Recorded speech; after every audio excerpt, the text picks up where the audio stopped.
Good evening, everyone. Welcome to the Town of Braintree Planning Board meeting on Tuesday, October 12th, 2021, beginning at 6 p.m. via Zoom. If you are joining us at this webinar currently, you've already found the instructions on how to access the webinar. If you have questions during the meeting, you can use the chat functions that are part of the Zoom conference. You can also, there's a telephone number to reach out to staff during the meeting if you're having trouble accessing and interacting with the webinar during the meeting, and I'll put that into the chat. Along with an email address you can also reach out to during the meeting, and we will monitor the chat function and also the phone and email address during the meeting, so that hopefully anyone who wishes to comment has the ability to do so during our meeting this evening. Before we get underway, I would just like to take attendance for the members present this evening. Member McCamey. Here. Just turn it on. Member Croha. Here. Member Grove.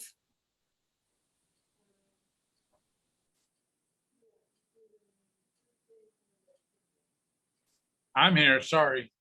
Great. And Member Kent. I'm here. Great, thank you very much.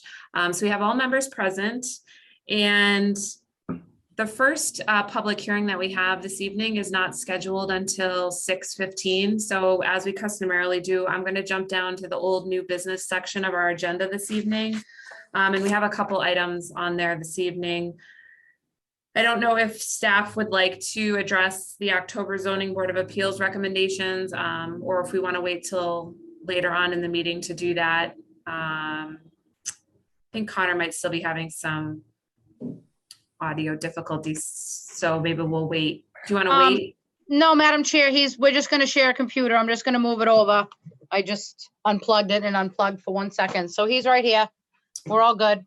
All right, great. Sorry about that. Thank you, Madam That's Chair. all right. I think I'll start first with petition number 19-39, 647 Granite Street. The applicant seeks to amend the prior decision granted by the Zoning Board of Appeals. The applicant regraded certain portions of their yard, which has increased the height of the structure along the non-conforming setbacks. Staff recommendation, staff has reviewed the applicant's request and is of the opinion the deviances are minor. Staff recommends approval. Great, thank you. And I was in reviewing that application, it looks like the height is still within the zoning bylaw, or within the zoning bylaw. It's just different than what they said the height would be in their application. Correct, yes. Okay. Member McCamey, do you have any comments or questions? No questions. Member Croa, do you have any comments or questions? No questions. Member Grove, any comments or questions? Yes, ma'am. Connor, how much of a change in height? No greater than 1.5 feet. No, okay, thank you. Member Kent, do you have any comments or questions? No, ma'am. I don't have any comments or anything further on that. So with that, Chair will entertain a motion to move forward with staff recommendation for petition 1939, 647 Granite Street. So move. A motion by Member Kent. Do we have a second? Second, Second by Member Grove. Roll call vote. Member McCamey, Yes. Member Croa, Yes. Member Grove, yes. Member Kent, Yes. and Chair votes yes as well. Next is petition number 21-2240 Sampson Street. The applicant is amending the application for relief to alter and extend the pre-existing non-conforming structure and use of a two-family dwelling to include relief under section 135-703 front yard requirements to extend parking along the front yard to Sampson Place. Staff recommendation. Staff does not oppose the requested relief nor the intention of the project. Staff is of the opinion that parking can be structured along the side yard setbacks. Staff recommends the applicant reconfigure the parking layout to be within the side yard setbacks. I would like to note the planning board voted 4-1-0 to endorse the staff recommendation of approval conditions for the original application. Connor, on this one, what was the original application when was that original vote? So we've seen this before? Correct. You saw it in the September meeting. September planning board meeting. So that was, okay. Yep. So I was, You were absent for that. yeah. Okay, Member McCamey, any comments or questions? Sure, thank you. So Connor, what has changed on this? Let me, if you bear with me for 1 second, please, I'll pull it up. Sorry, I'm just not on my computer.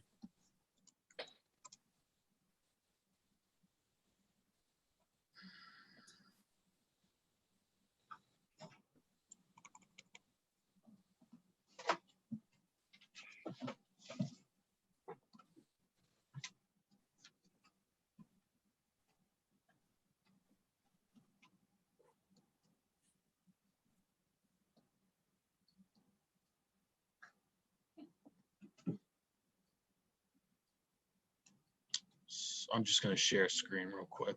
1 second.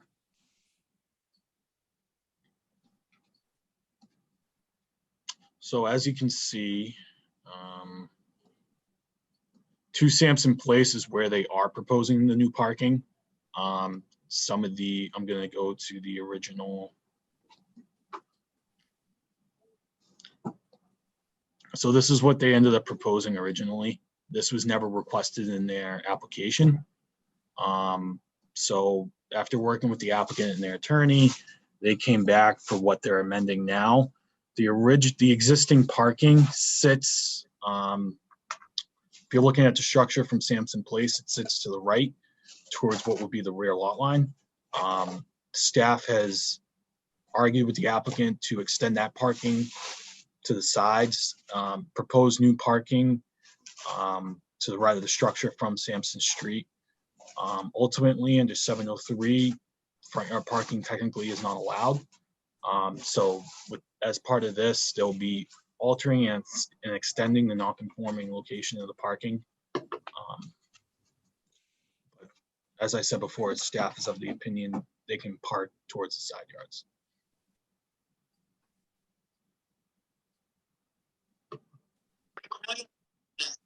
Okay. So do you feel that it's all worked out then? Their application is complete at this point, yes. We're moving forward to the actual testimony portion of the application, but I believe they can move that parking closer to the side of the lot rather than have it along the front yard setback to Sampson Place. Okay. Thank you, Madam Chair. Thank you, Member McCamey. Member Croat, do you have any comments or questions? I do not. Member Grove, any comments or questions? Yes, ma'am, briefly. Connor, you said that the parking isn't allowed in the front, right? In the Correct. zone? Yeah, okay, thank you. That's all. Member Kent, any comments or questions? Just the question on whether this, the abutters have weighed in on this. Yes, the butters were properly notified. The applicant has met with neighborhood abutters. They did so at the September meeting. I know they've been in contact with immediate abutters. Abutters have submitted signatures of support for the application, so people in the area are aware of their intentions. Okay, thank you. Okay, I just had I guess, is this particular application considered like a continued conversation of the last ZBA recommendation? Like, do you know, as Yeah. far as like my participation in this one, if I should just? So the people who voted, the individuals that voted last time members were Vice Chair Croa, Member McCamey, Member Downey at the time, who's no longer with the board, Member Grove, and Member Kent. Member Kent voted as an alternate. So at this point, Was it an amendment or a new one? it's an amendment. She shouldn't vote. You shouldn't vote then, Chairwoman Joyce. Okay, all right. So we'll leave it to the 4 members.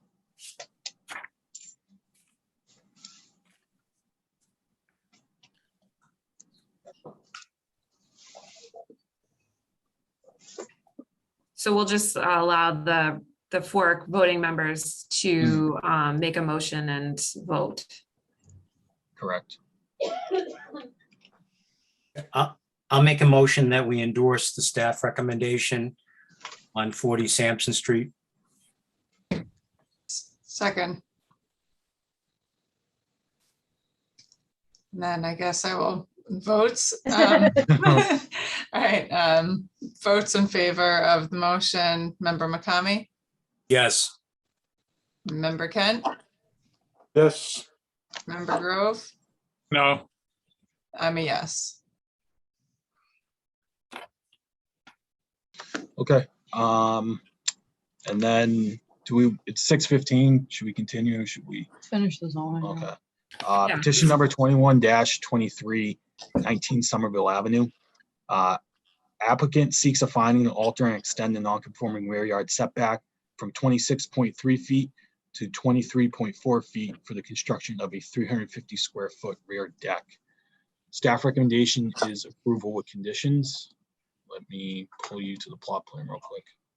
And then if we could also, Member Croha, if you could just run the vote on this one, I actually just need to recuse myself from this particular application, so I won't be voting. Okay.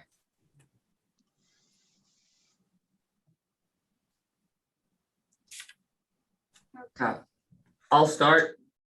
My name is Brendan Newell. I'm the civil engineer at Choice Consulting Group. We're the site engineers for the project. The project's the expansion of a single family home at 197 Grove Street. I'm involved due to the grading permit that's required. I'm sorry to interrupt you. Required. This is for the ZBA recommendation. This is for the recommendation, the ZBA applications, not one that. Oh, my bad, I'm sorry. No, no worries, no worries. So as I stated before, they're seeking a finding to alter the rear yard setback, as you can see in the plot plan there.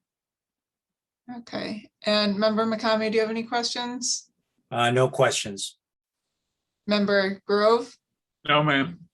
Member Kent? no questions. I don't have any questions. Is there a motion to support the staff recommendation to approve with conditions? So moved. And a second?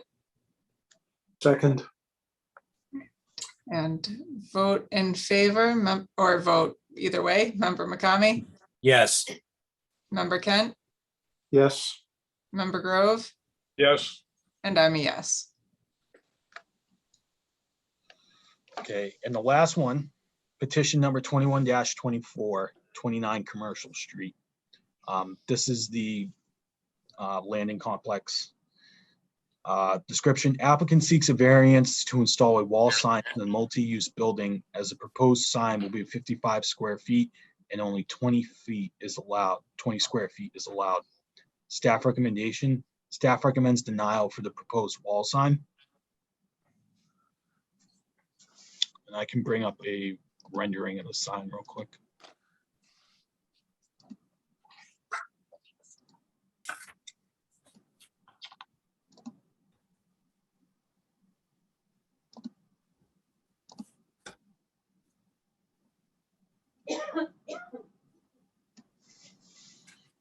Great, thank you. Connor, what was the reason for denial on this? The applicant doesn't really meet the variance criteria, number one. Number two, this zoning's fairly new per se. You know, it was enacted several years ago. You know, with new zoning, you don't want to be issuing variances. I mean, within 10 years.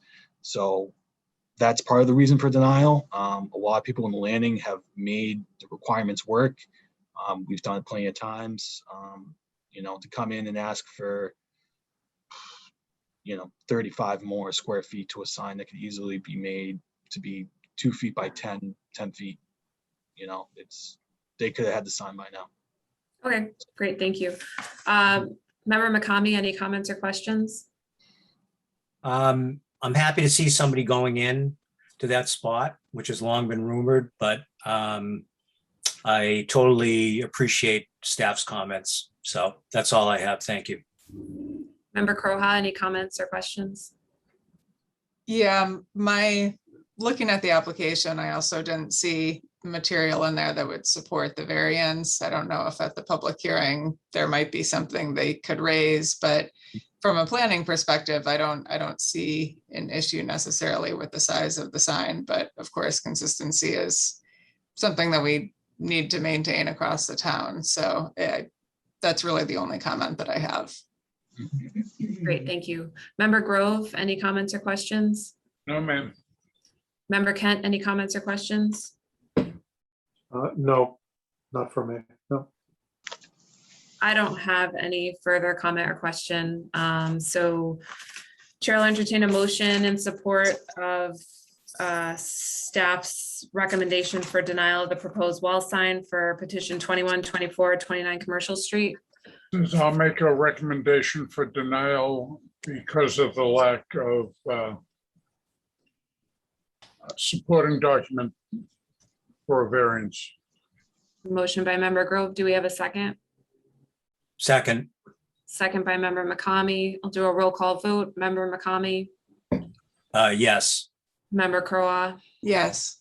member Grove, Yes, member Kent, Yes.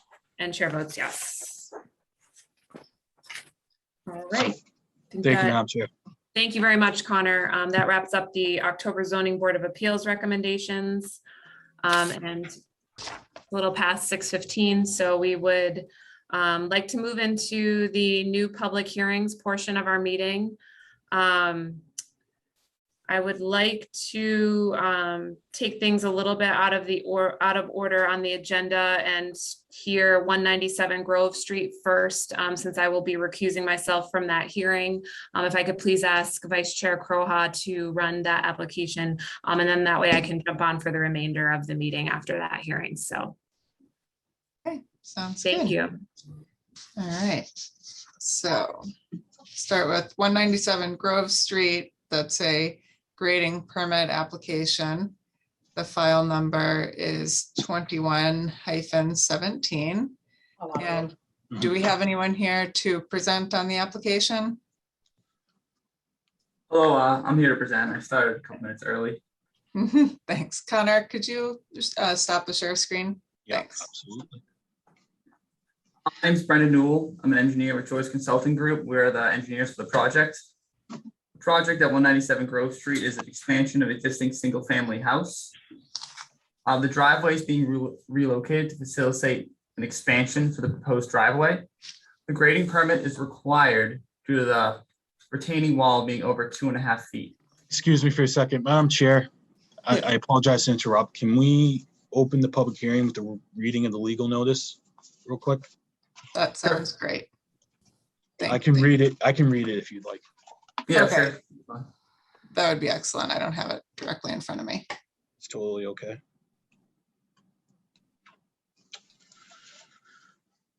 Braintree Planning Board Public Hearing Notice, 197 Grove Street, file number 21-17. Notice is given by the Planning Board under the provisions of Massachusetts General Law, Chapter 48, Section 11, and the Braintree Zoning Bylaw, Chapter 135, Articles 5, 6, 11, and 12, that a public hearing will be conducted remotely via Zoom on Tuesday, October 12th, 2021 at 6:15 p.m. in accordance with Governor Baker's March 12th, 2020 order as amended. Said order suspended the provisions of the open meeting law to promote public health and social distancing. This public hearing will not be conducted in an open, publicly accessible place. Instead, public access to the hearing will be achieved by adequate alternative means that allow the public to follow the proceeding in a communication technology that is readily accessible to the public via the internet and telephone. Please click the link below to join the webinar. There's a phone number and a webinar ID. The planning board will consider a grading permit application filed by Amar Gaikwad, the applicant. The applicant is proposing reconfigure the existing driveway to provide suitable access to the garage. Proposed grading involves construction of retaining walls up to 3.1 feet in height. The property is located at 197 Grove Street, Braintree, and is zoned Residence B with a land area of 11,944. The full application may be reviewed at the Department of Planning and Community Development in Town Hall at 1 JFK Memorial Drive on Monday, Wednesday, and Thursday from 8:30 to 4:30, Tuesday from 8:30 to 7 p.m., and Friday from 8:30 to 1 p.m. or on the town's website under the planning board homepage. That's all. Thank you. Okay, thank you, Connor. All right, Mr. Newell, if you could please continue, thank you. Okay, so we're proposing to relocate the driveway, they'll relocate the retaining wall to facilitate the driveway expansion. That is proposed along with the proposed garage. The retaining wall is over 2.5 feet tall, that's why a grading permit is required. The new retaining wall will be approximately 14 feet from the back of sidewalk where the existing retaining wall is at the end. At the start, it's going to be at approximately the same location. And that's all the basics. I can repeat any of that if anyone needs me to. If any questions, I can elaborate. Okay. See if we have any, does staff have any input that they want to add to this before I move on to questions from the members? At this time, I would just like to say we've developed a full staff report. We've proposed draft conditions as part of this project. As stated within the report, this is fairly minor. The applicant seeking to extend the width of the driveway in order to support the new addition, which was approved by the Zoning Board of Appeals. In addition to that, it's really just minor grading work, and unfortunately, it's a byproduct of our bylaw. And that's why they're before us tonight. Other than that, I don't have anything to add. I would like to note that I apologize. I would like to note within the proposed conditions, the expiration date of this permit is listed at April 25th, 2021. That should be a correction. It should say April 25th, 2022. However, the applicant is seeking a extended timeline, and I'll allow the applicant to request that. Yeah, so basically, since we are doing that, hello everyone. Basically, since we are doing the addition project, and since that all the contractors are pretty much booked out for the next year, it's very difficult to get all of that project done in that time frame that is in the condition. So it would be great if you can give a year extension. That would be appreciated. So in our original application, we had on the plot plan that estimated completion will be around May of 2023. So that would be great if we can do that. Thank you. Thank you, sir. And could you just give your name for the record? My name is Amar Gaikwad. I'm the applicant. Thank you. So the request is May 2023? Yeah. Okay. And were there any other draft conditions that you had questions with? No, not really. Those are pretty standard. I talked to Connor. He said it's pretty standard as well as with the JCG group. Okay, great. And all right, I'll move on to questions. Member McCamey, do you have any questions to the application? This looks relatively straightforward to me, Madam Chair, and I would note on a positive way that unlike several other grading permits which we have reviewed recently, this one has been submitted before the work has been done. So I appreciate that. I really do. So I don't have any other questions. Thank you. Thank you. And Member Grove, do you have any questions? No, Madam Chair. All right. Member Ken? No questions. Okay, thank you. And just one question, but it looked like on the plans there was an existing retaining wall next to the neighbor's property. So as far as the effect of the grading changes, is It does not. everything okay? That's what it looked like. Just wanted to Yeah, confirm. no, that wall is slated to remain there. Mhm. It's really just the other side of the property that will be cut into. Okay, thank you. Mhm. I don't have any other questions.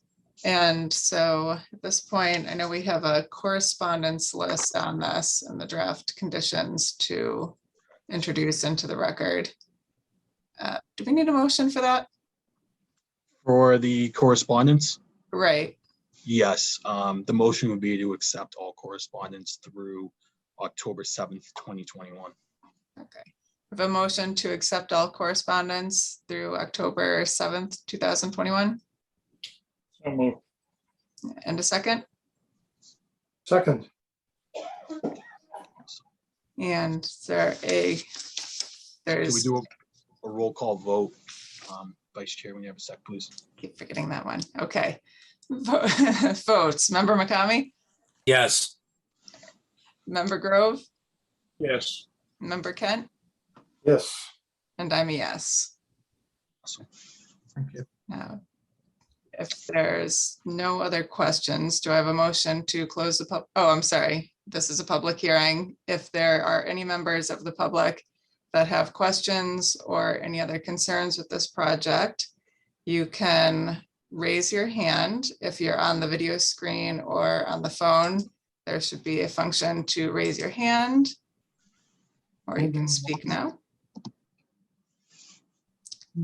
Seeing no public comments, do we have a motion to close the public hearing? So moved. Second, And votes, Member McCamey, Yes. Member Kent, Yes. Member Grove, yes. and I'm a yes. And is there a motion to act on the grading permit that was filed? Madam Chair, I'll move that we accept the grading permit file 2117-197 Grove Street with the draft conditions as presented by the staff. May add on there, but with the revision to change the date of completion to May 2023. Thank you. Yes. Thank you. Second, Okay, and is there, so votes, Member McCamey, Yes. Member Kent, Yes. Member Grove, yes. and I'm a yes. Awesome. Thank you. Thank you very much. Thank you, Madam Chair. Amar, I'll be in contact with you tomorrow morning and discuss the next Yeah. steps. Thank you, Connor. No problem. What's on there? They're most likely to bring up I'll put it here.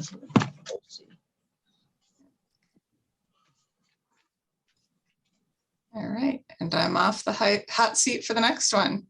You don't want to stay on the hot seat?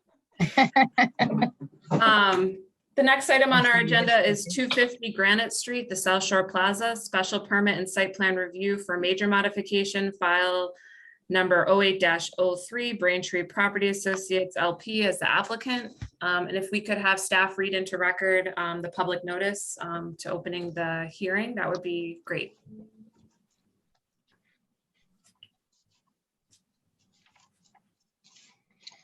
Thank you, Madam Chair. Notice is given by the Planning Board under the provisions of Mass General Law, Chapter 48, Sections 9 and 11, and the Braintree zoning bylaw, Chapter 135, Articles 5 and 8, that a public hearing will be conducted remotely via Zoom on Tuesday, October 12th at 6:15 p.m. in accordance with Governor Baker's March 12th, 2020 order as amended. Said order suspended the provisions of the open meeting law to promote public health and social distancing. This public hearing will not be conducted in an open, publicly accessible place. Instead, public access to the hearing will be achieved by adequate alternate means that allow the public to follow the process and a communication technology that is readily accessible to the public via the internet and telephone. And then we insert the Zoom link as well as the telephone information to access the meeting. The planning board will consider a major modification, a special permit and site plan review application 0803 filed by Braintree Property Associates. The applicant is proposing to modify condition 56, parking ratios for the South Shore Plaza. The property is located at 250 Granite Street, contains 111 acres, is zoned highway business, and is shown on Braintree Assessors Plan 2089 as Plot 22. To review the application, Department of Planning and Community Development in the Town Hall at 1 JFK Memorial Drive on Monday, Wednesday, and Thursday from 8:30 to 4:30, Tuesday 8:30 to 7, Friday 8:30 to 1, and on the town's website where we insert the link to all our applications. Thank you, Madam Chair. Great, thank you very much. So this evening, if we could just have an introduction to the project, either by whomever's here on the applicant's behalf, if you want to just address whoever's leading the conversation this evening, anyone from your team that might be also joining in on the conversation this evening, I'll turn it over to you at this time. And just a reminder, this is a public hearing, so if you are a member of the public who would like to comment, please use some of the functionality discussed prior in the meeting. The applicant can begin whenever they're ready. So, Madam Chair, we have Attorney Kyle Johnson and then some other representatives, Tim Fox from Simon Properties, as well as Sean Manning, the traffic consultant for VHB. And just so that the presenters know, you can share your screen this evening with any materials that you'd like to present. If there's any difficulty, we can deal with it on our end. Thank you. Thank you, Madam Chairman. For the record, my name is Carl Johnson. I'm an attorney with offices at 35 Braintree Hill Office Park, Suite 103, and I represent the applicant Simon Property Group. With me this evening, as Melissa has indicated, is Timothy Fox, Development Manager for Simon Property Group, and Sean Manning, who is a Planning, Transportation, and Operation Engineer from Vaness, Hengen, in Brooklyn, VHB. I'm not sure if everyone can see on the screen, but everybody's posted. The application requests a major modification to site plan review, special permit site plan review decision 0803. Condition 56 specifically to change the parking ratio from the existing 4.5 parking spaces per thousand of gross leasable area, or GLA, to 4.0 parking spaces per thousand of GLA for the use in the main mall area, anchor stores, and outbuildings, but excluding residential, hotel, or other uses based upon units or rooms and not GLA. Supported by, this application is supported by what is required under bylaw section 806C, and appropriate traffic engineering and planning data to support the requested parking determination by the SPGA. The background to this site is, and I believe that Member Makami was on the board, as well as Melissa Santucci acting to review this. In 2008, the SPGA approved the demolition of the Jordan March building at South Shore Plaza and added the Nordstrom Target wing as an expansion to the existing mall. The board at that time adopted a measure of area of gross leasable area as the basis for determining the parking requirements. And the board voted unanimously to determine that the parking ratio of 4.5 per thousand square feet of GLA was appropriate. This was developed, and if I could go on at that at the moment, at the time there was an exhaustive study, both of all of the area in the mall, the main mall building, and as you will see from an exhibit that was submitted with the application, the so-called OS1 plan, which the board may be familiar with, which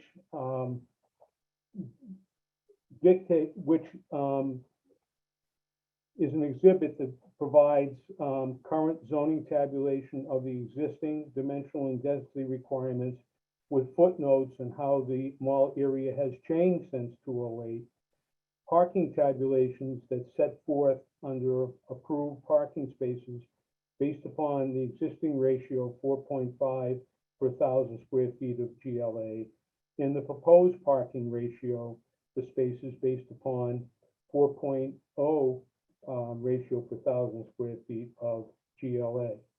You'll note that it's critical to note that there are only 11 surplus spaces remaining at the mall that concerns any internal and external expansion that may occur.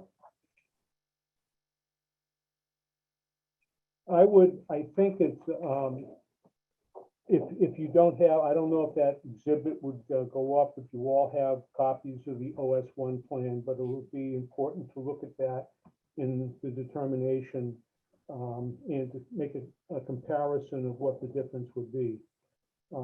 Tim Fox, Director of Development, Manager of Development, or Development Manager, I should say, for the site, would like to discuss with the board justification for this and what it means in the current circumstances and economy that the mall is in at this time.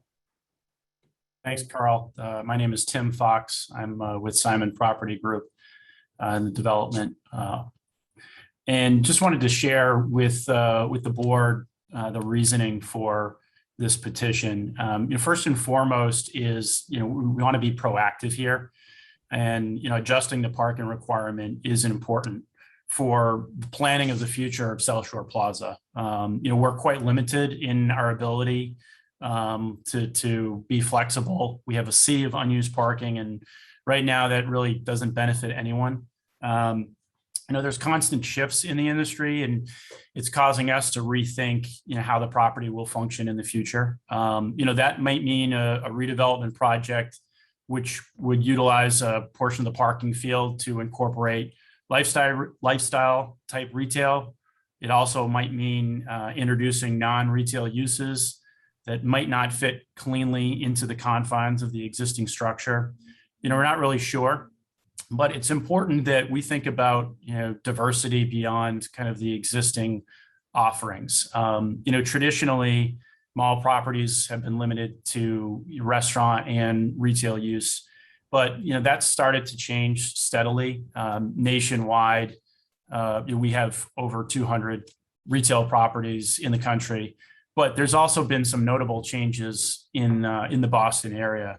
And whether that's like an office or a medical office component, which is something that has happened recently at Auburn Mall, where there was a former Macy's men's and furniture building that was converted to Reliant medical use. Another example would be a fitness use at North Shore Mall in Peabody. The former Sears building was demolished to make room for a lifestyle fitness. Lifetime Fitness, or at Burlington Mall, where there have been some additions of hotels recently. And I bring up those properties for a reason. And there are really four main regional shopping malls in suburban Boston: North Shore Mall, Burlington Mall, Natick Mall, and then South Shore Plaza. And each of these properties is roughly 1.5 million square feet of gross leasable area, give or take a couple 100,000 feet of leasable area. But when we're talking about properties of this scale, and these are kind of the best comps for the Boston market. And the other three properties each have parking ratios of 4.0, and that's pretty consistent regionally and nationally for our properties everywhere, where 4.0 is a pretty commonly accepted ratio for regional shopping centers. And that's changed over time. I mean, the parking demands for these types of properties has changed quite a bit for a variety of reasons, some more obvious than others. One of the things that we found recently is that the dwell time at the properties has reduced. And I think some of that has to do with kind of pre-purchase research, which now I think is frequently done online. The buy online, pick up in store has been tremendously popular, and that's gained a lot of momentum. And that's true here at South Shore Plaza, as it is with many other properties. And then most notably, just online retail as a whole has kind of shifted the entire business, and that's kind of one of the main challenges in the industry, along with some other kind of notable challenges. Locally there's increased competition, whether that is in Dedham or Hingham or some other properties. We've had considerable challenges with COVID, but e-commerce has just kind of revolutionized the business, and you don't really have to look far to see some of the effects on the industry. And being proactive is critically important, and really it's imperative to survival. And I say that with all sincerity, because there are multiple properties that haven't survived as a result. And while I don't put South Shore Plaza in that category, I mean the reason for that is its position relative to the market, and it's our ability to shift with these changing trends. And flexibility is important. And I want to highlight that and just reiterate that this isn't a development proposal, it's really kind of a planning proposal. And there's no discernible difference to the property that will be made if approved. And any future project remains subject to the normal review process. But you're kind of putting that aside just for a minute. The use of the property today is quite restricted. If you think of the parking ratio, which the current requirement of 4.5 spaces per 1,000 square feet of GLA, that translates roughly to 222 square feet of GLA per parking space.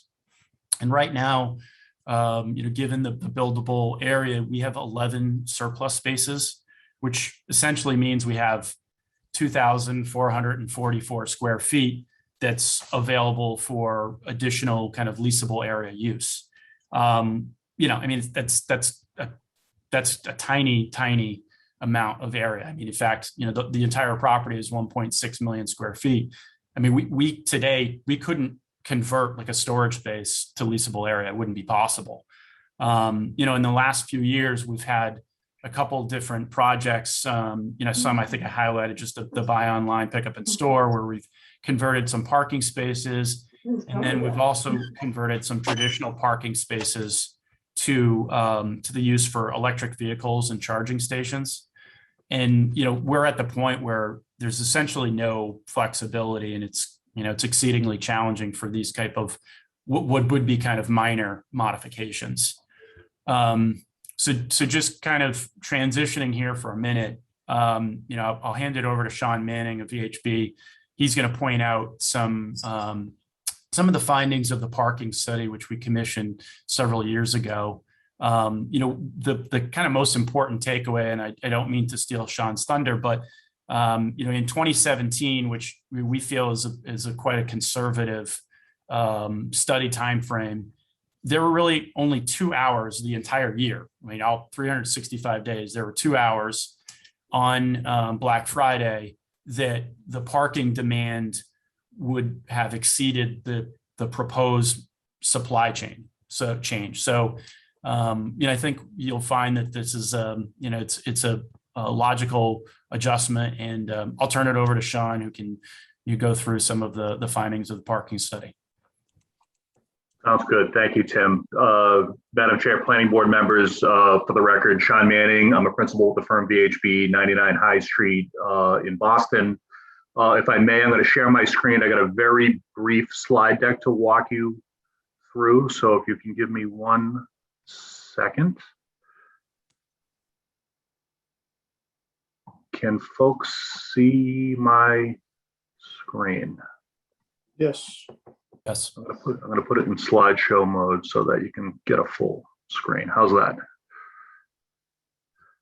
Okay, so as Tim teed up, we were commissioned several years ago to go out to the Plaza. And in fact, we at the time looked at multiple properties in Massachusetts to really get a sense of parking utilization, and in particular, parking utilization during peak shopping season. And I'm clicking to the next slide, but it's not working for some reason. There we go. So I'll go through this slide quickly because I think it's repetitive to what both Carl and Tim had teed up. Trying to understand utilization of total parking on site, which is on the order of magnitude of 7,200 plus spaces, and understanding that activity, those during Black Friday, and then those few weeks before Christmas, which are important. And I'll speak to that in a second as we go through this actual data. So here are charts showing those peak demand conditions for 3 days. So we looked, of course, at Black Friday, which is the day after Thanksgiving, as everyone knows, and then a few other days leading up to Christmas. And the best way to look at these bar charts, the total bar is denoting parking supply. The amount of blue within each bar are the amount of spaces that are occupied on each of these days. And again, I think it's important to note this is the peak occupancy for each of these days. And it's important to note that because it's certainly not a condition where we're hitting these numbers all day, and I'll go through that. So if you look at Black Friday, for example, and this is in 2017, and again, that's really important. It's pre-COVID, which of course, we all know that travel has gone down quite a bit the last 2 years, although it is making a bit of a comeback now. It's also a time in 2017 when the mall was at 100% occupancy, which it's not quite at today. So we believe this is a really true example of the relationship between parking activity and 100% occupancy on site, at least in 2017. You could argue that it's even gone down further given continued advances in e-commerce. But again, what's important on Black Friday, you see that at the busiest time of day, there was still an availability of 640 parking spaces. And as Tim alluded to, that really just happened between roughly 2 o'clock and 3:30 in the afternoon. It was far below that number other hours of the day. On the 17th, on a Thursday leading up to Christmas, on a Thursday, you can see that parking utilization is really right around 50%, maybe 55% of total occupancy. And then on Saturday, December 16th, and this is the really important date, roughly 1,100 available spaces. And the reason it's important is ULI, the Urban Land Institute's benchmark for determining design day for retail shopping centers are the 2 Saturdays before Christmas. It's what's noted as 85% design day. And that's important. When we design for facilities, we design for that level, not necessarily Black Friday, even though it could be a little bit higher. Not unlike designing a church parking lot, so to speak, for Easter or something to that effect. So when you look at that level of demand activity and try to make an assessment relative to the proposal, which would be to bring the parking ratio from 4.5 spaces down to 4.0, essentially, we would still have ample parking supply, and I'm going to tread back a little bit. Going to 4.0 would reduce supply by roughly 800 parking spaces. And you can see in the design day, we would still have roughly 5 to 6% of available capacity in that end condition. On Black Friday, at least in 2017, we'd be a little bit short by roughly 150 spaces, but that was only for roughly an hour and a half. And we believe there are other measures that could be put in place to rectify that hour condition, be it through valet parking in particular.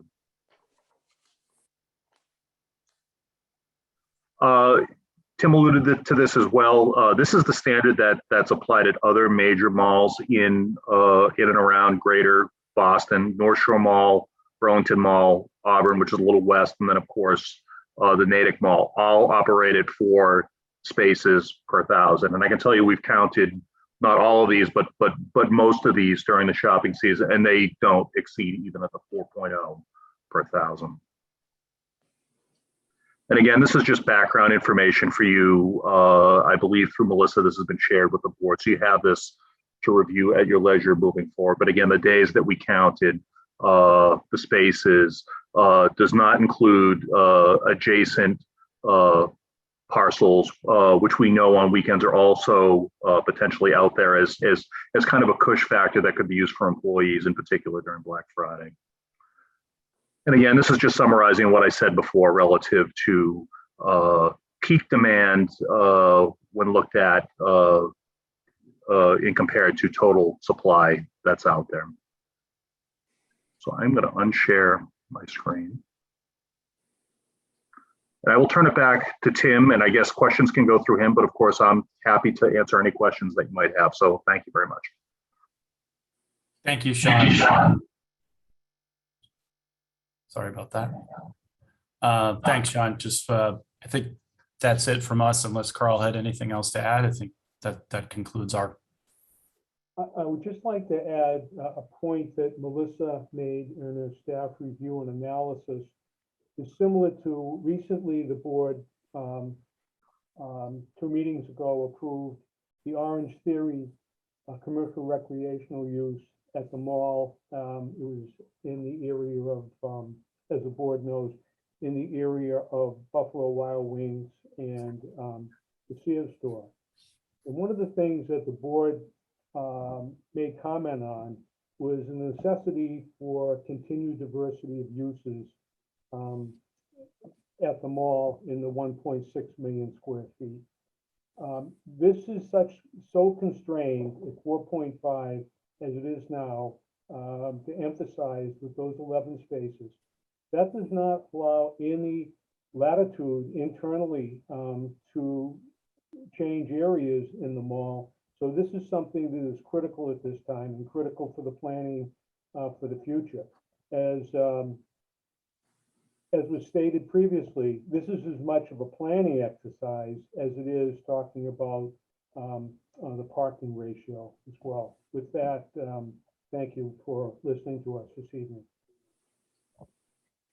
Thank you very much for your presentation and for the information. I know that you have been working with staff on this, and that Director Santucci-Razzi has put a lot of time and effort into summarizing some of this for us. So I just want to give her a moment to kind of share staff's feedback, and then we can also see if anybody from the public would like to make any comments or ask any questions, and we'll also solicit feedback from the board members individually. So Director Santucci-Razzi, if you want to share staff's update, that'd be great.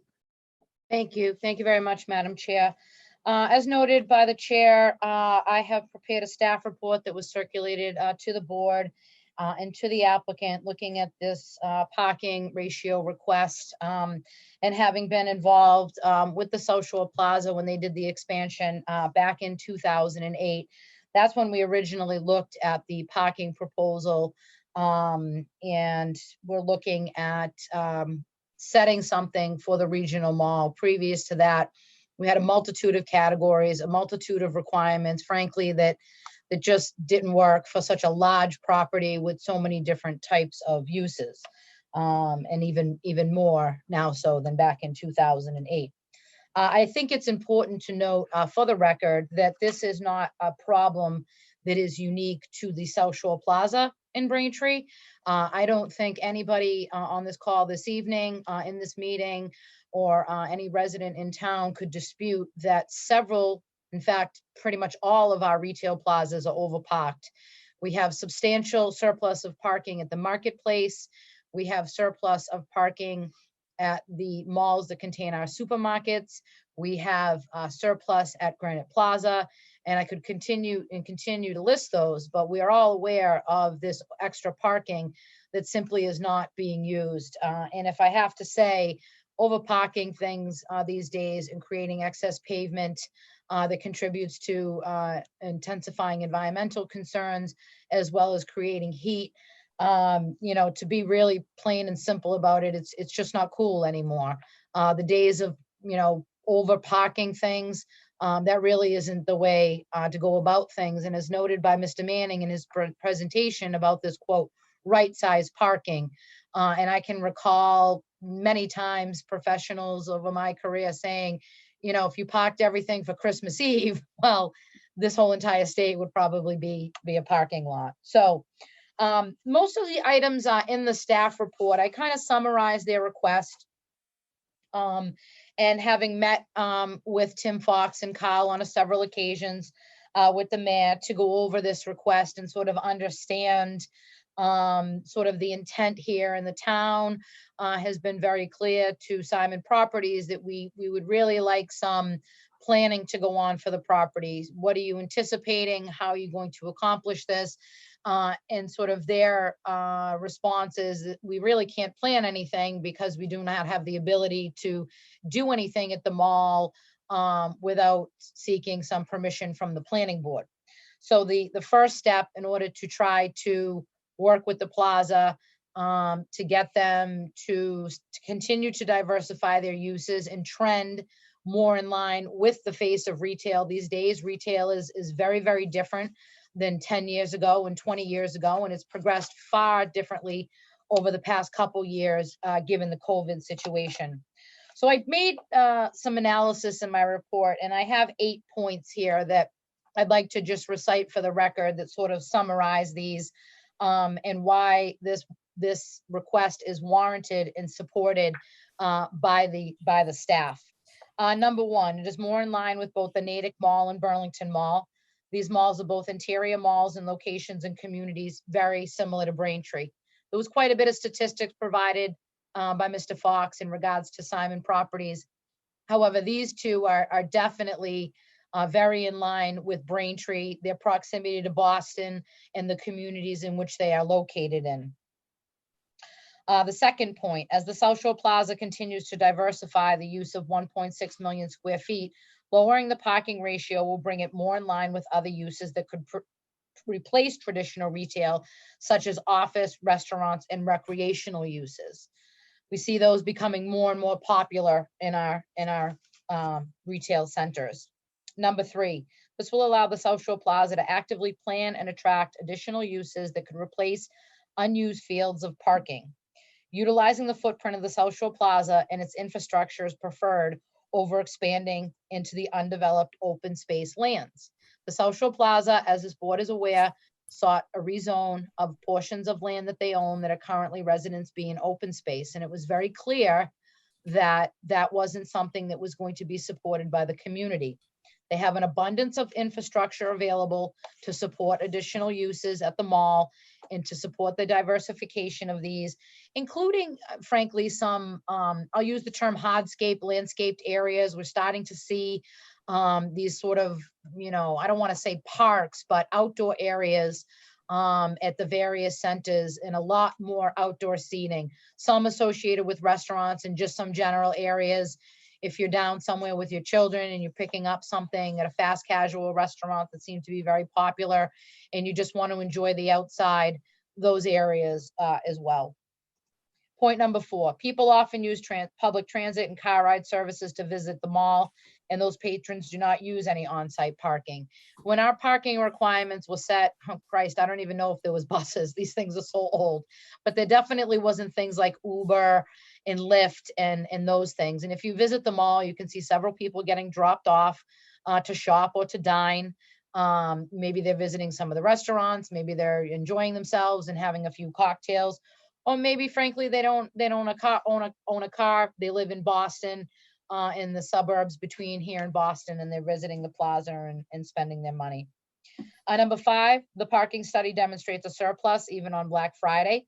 And I've stated in my note, please refer to the application materials. The 4.0 per 1,000 parking ratio brings the parking supply more in line with the ITE standards for right-sized parking, and still allows an opportunity to employ alternative methods for the peak periods. Again, it was a 2-hour period where they could use valet and employee incentives to get people to car share and maybe park off site for that very short period. The parking study was completed in 2017. It's very likely that the demands are less today, given the shift in online buying that continually increases. And I will, on the record, I did do a little bit of research on online shopping and things, but I'm by no stretch of the means an expert on it. So I didn't include any of that data. But the percentage of people year in year when surveyed, would you shop online? Do you shop online? It increases every year. And while the prices of things go up every year, the amount of money that's spent online has just blown out. I was able to find a nice, there's actually a very good website with all this information on it. I'm sure Tim's a member, but they show a graph, and the graph just goes, starts out really slow. And then from like 2015 on, the online purchases are just going at a much higher rate. Again, shopping online wasn't even a thing when these parking ratios were created. And number 8, again, and this is the planner in me, it's a bad practice to have sites with uses and properties that are overparked. Visually, it provides nothing. There's sort of this, we always describe it sort of as this sweet spot where you have enough parking to support the use that you create a sense of pulse and a sense of, this is frequently visited and utilized a lot, and sort of creating an atmosphere where people want to be, and not a situation where it's just seas and seas of parking. And again, I note the drainage, heat, and negative visual effects. And there are locations in the plaza, I call them the virgin spots, where I don't think a car has ever parked. And really, what is that doing for for anybody, frankly. So those are just the short and sweet 8 points that I've included here in the staff report. And again, in my discussions with the administration, we are in support of this modification. I've provided a revised condition number 56 that I respectfully request the planning board consider this evening in granting this major modification. Thank you, Madam Chair. Great, thank you very much, Director Santucci-Razzi. So at this point, if anybody from the public has any comments or questions, I know it might take a moment for people to identify themselves, raise their hands and stuff. So if you want to start doing that, I'll monitor the chat. We'll monitor the ways that people can ask questions, and then I'll start asking members of our board, and we'll kind of do it simultaneously so people have a chance and we're not waiting for people in the public to raise their hand if they're still trying to figure that out or trying to figure out what they want to ask. So with that, I'll start with Member McCamey. Do you have any comments or questions for the applicant or on this application? Sure. Thank you, Madam Chair. My first question is, are there current incentives in place for employees to use the T, to park elsewhere, what was described on the deck?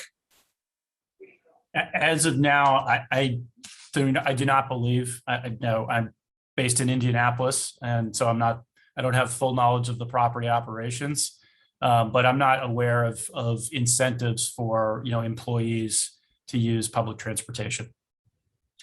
Okay. I guess my follow-up question would have been, would that be Plaza based or would that be individual employer based?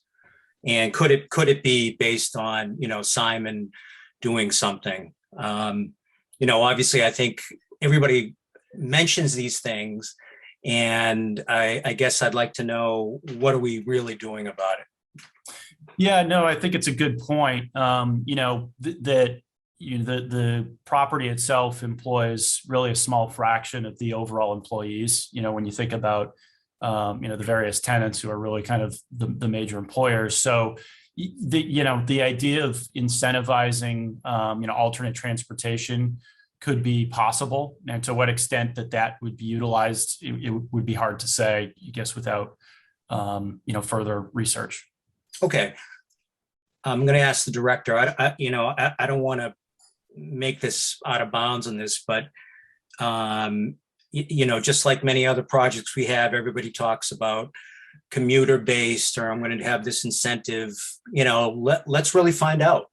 And I'd be curious to see what the South Shore Plaza is doing, both as an entity and then their individual tenants, in terms of incentives for alternative transportation. So I don't know what the director feels, but if everybody's going to talk about it, let's really know what everybody's doing.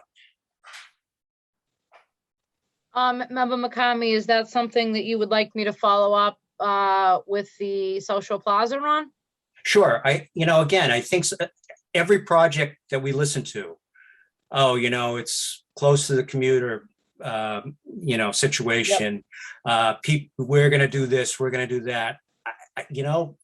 Water. Let's see what people are really doing. And if you're going to put it on your deck, I'd like to see some, realities here. So, okay, thank you. I don't really have any other questions per se, but I will say, because I'm sure that, whenever we talk about the plaza, it raises lots of different thoughts and concerns and emotions. And I'm just going to editorialize for a moment. I think, this is about change. And we've had a chance over a number of years to use 4.5. I was happy to see that what others are doing locally, some of the other large malls, at 4.0 in that range. Okay, that makes sense to me. And I'm sure that other malls around the country are at the same ratio. So, parking change, we've talked about e-commerce and other things. There's a lot of other changes, COVID, we can certainly go down the list. And we're certainly not giving Simon a free pass, in my opinion, at least, because, and you can correct me if I'm wrong, Madam Director, but if they decided to do something, I mean, it's logical to think, well, we can't change anything until we fix the parking. Okay, so now you're fixing the parking and you're planning, and everybody's going to say, oh, well, they're going to put something in there. But if I'm not mistaken, if they did something, they would still have to, file the necessary special permit or whatever. So if you could just confirm that, that would be great. That is correct, Member McCamey. The whole property, similar to this modification, is regulated by the application 0803. Unless they wanted to build a building that was 499 square feet, they wouldn't need to come back. But backfilling tenants in the mall proper, which happens all the time, stores come and go, things like Orange Theory, depending on what they want to do. But any construction over 500 square feet or anything that is in conflict with or needs to be adjusted based on the findings and conditions would need to come back to the board.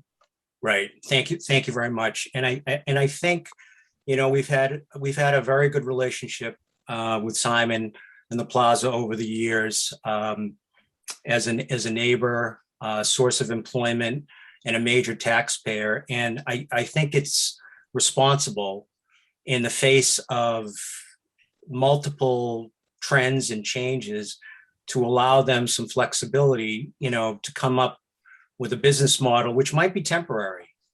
Who knew that Sears was going to go out?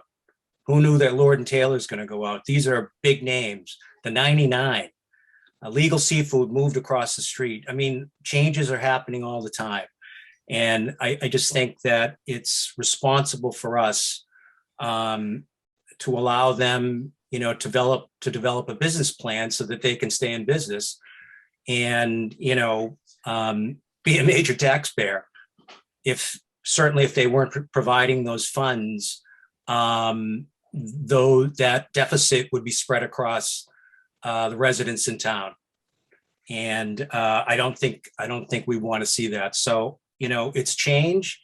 I think it's responsible, and we're protected by the fact that there's a legal process to be gone through with any additional changes. So that's all I have to say, Madam Chair. Thank you.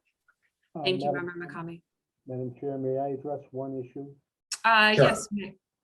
That is in response to a point made by Mr. McCamey.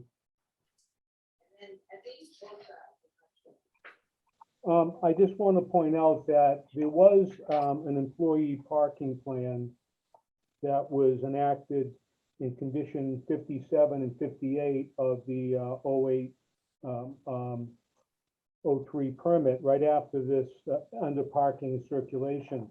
And we went through several years of trying to implement that and made it a great deal of resistance within the mall, but we did, there is a plan, there is designated areas for the parking. Those virgin spaces that was referred to by Ms. Santucci are some of those that were on there. So there is a plan, and they did actively pursue it for a number of years, but I think recently it's fallen out of operation. Okay, thank you, Mr. Johnson. Madam Chair, could I just mention one other thing? Whatever happens at the Plaza, if you travel around the country and you visit different malls and so on, there's a variety of, we heard, for example, healthcare. There's a variety of different businesses and operations which occupy that space. And again, I just, in the whole concept of being, recognizing change, having some flexibility, there's lots of different things that we may not see here, but if you go around this country, you're going to see practically every type of business operate within, a plaza or a mall zone. So thank you. Thank you, Member McCamey. Member Croha, do you have any comments or questions?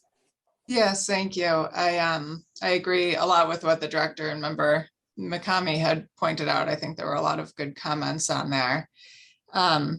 And I know that we received an opposition letter with respect to the future development of the mall. And while I think in the special permit context, looking at what might happen at the mall is part of what we can look at. It's also our duty to look at what's there now and what is reasonable. And I probably went to some of the same websites that Director Santucci Rossi visited to see what was reasonable outside of what our ordinance say and the couple malls that were set forth with their regulations. I noticed that before 2003, the Urban Land Institute did recommend their 4.5 per thousand, which is of course the same as what's existing here. But then fast forward another 8 years and their current recommendation talks about not having any minimums whatsoever, because at the end of the day, they're going to, these markets, these customers, these business owners are going to figure out how to make it work. And obviously nobody's advocating for that position here in Braintree or with the mall. But I think it is important to look at, the mall has a direct incentive to have a convenient and easy shopping experience. And they have competition in Dedham and Hingham and coming soon in Hanover. So there's a lot of ways that they might be able to make it more palatable if they do run into a parking arrangement. There could be valet, as they pointed out, or some other strategies to make it work a little bit better.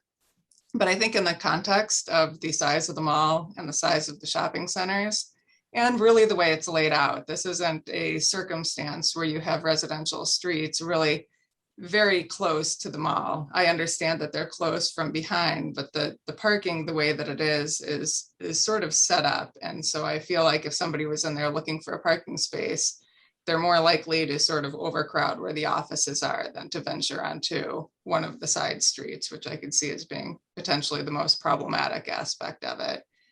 So I really don't have any questions, but I just wanted to note that I think that the applicant and the director's staff report was very, very helpful in taking a look at the project.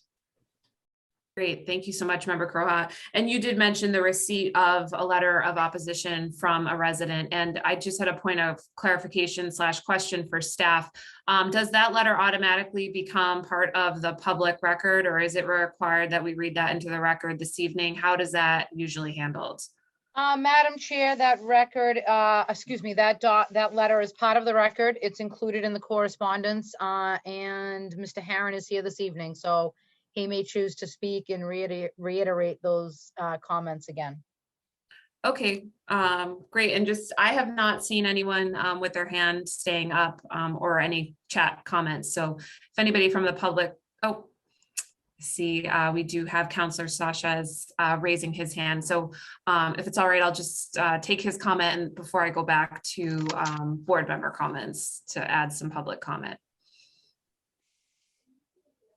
Does he have the ability to speak? I think so.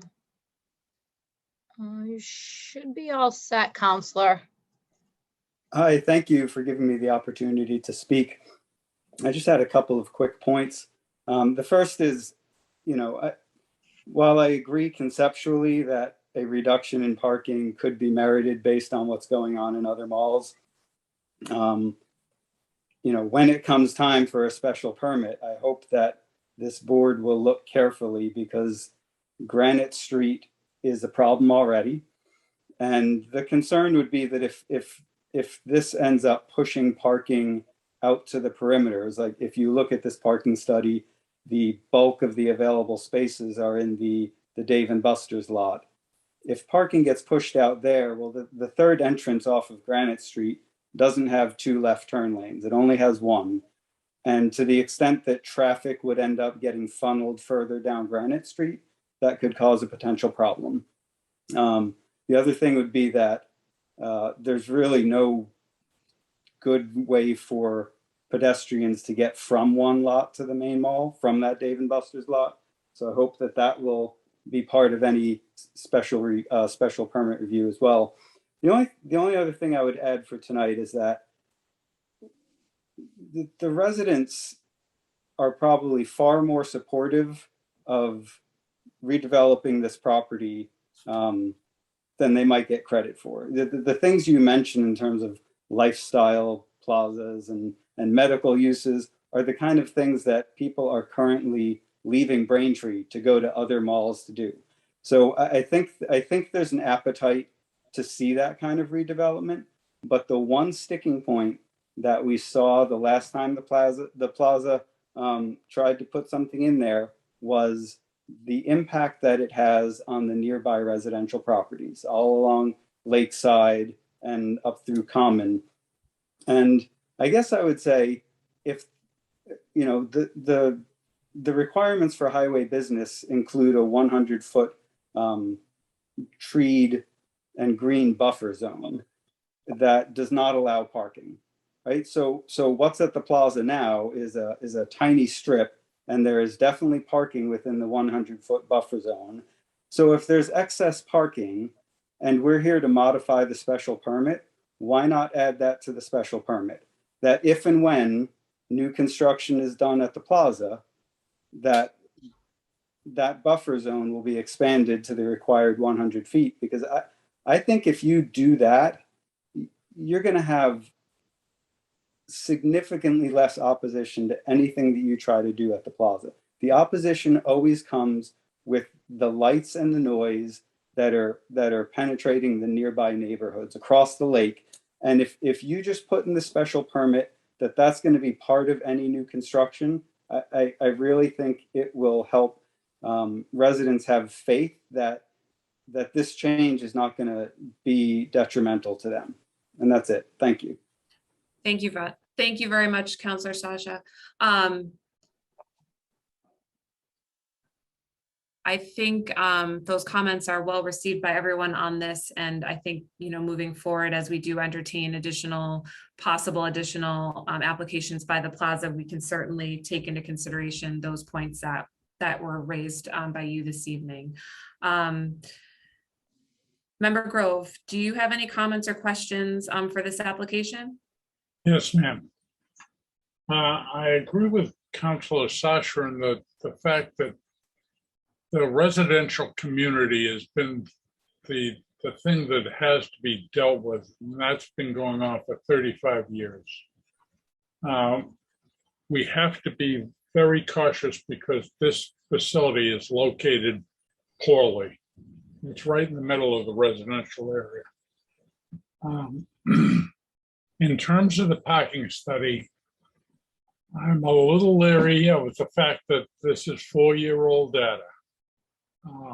I can tell you from sitting on 128 today for 2 hours that there's a lot more people out there than a lot of people suspect. Yes, COVID drove things down, but I believe they're coming back. What is more important is I don't think we want to be going and giving this as a piecemeal type of approval. The Plaza, Simon Properties has all the resources to present any expansion with the reduction in parking. And if it's done that way, then you, as a planning board member, have some leverageability. You can deal with people. If this is taken away from you, there's not much you can do. Thank you. Thank you, Member Grove. Member Kent, do you have any additional comments or questions?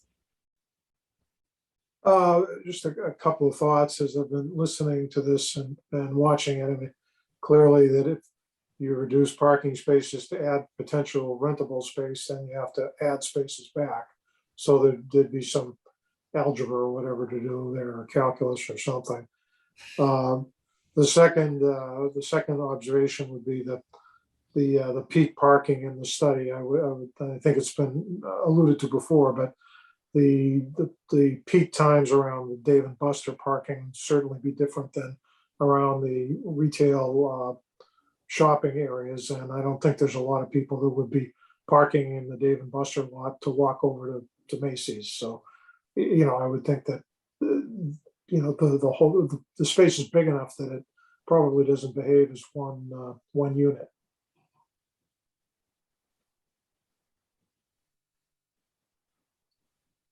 Thank you, Member Kent. Did you have anything further, any further comment, question? No, if Okay. there's a response to my points there, I'd like to hear them. I'll respond, and I would say that that's certainly a reasonable observation.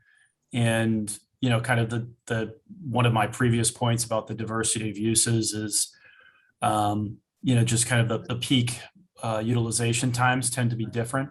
So whether that's, currently with a Dave and Buster's or a Macy's, or, not at this property, but at others where you have, like a medical office building, for instance, where, their peak times tend to be Monday through Friday on a 9 to 5 basis, where retail is a weekend afternoon.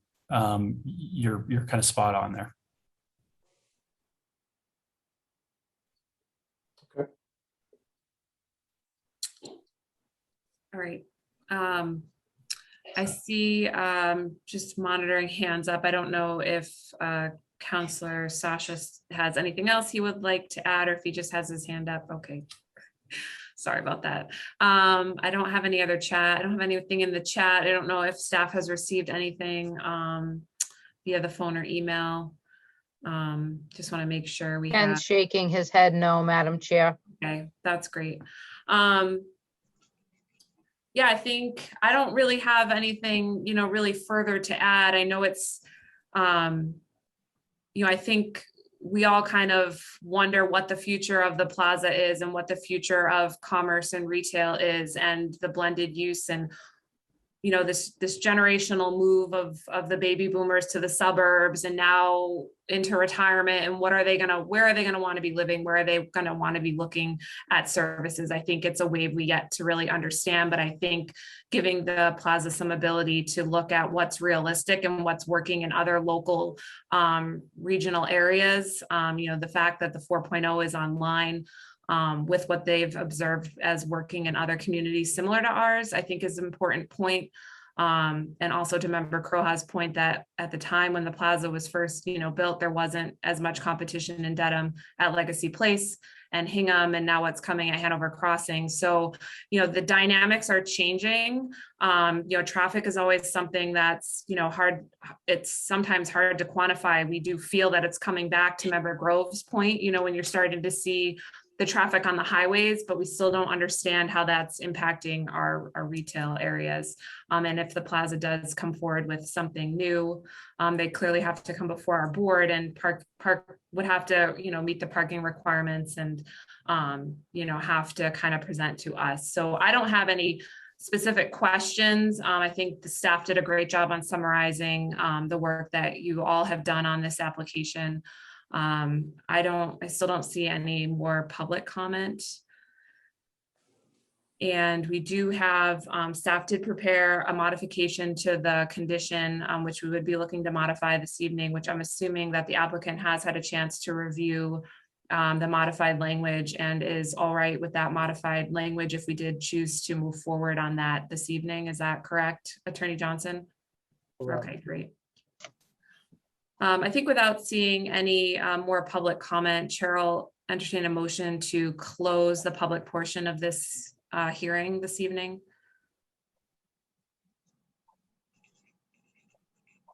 I'll make that motion. All right, we have a motion by Member McCamey to close the public portion of the hearing. Do we have a second? Second.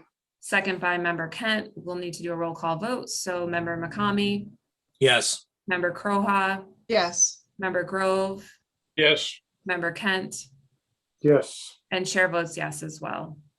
Next, we need to, I believe, enter into record correspondence.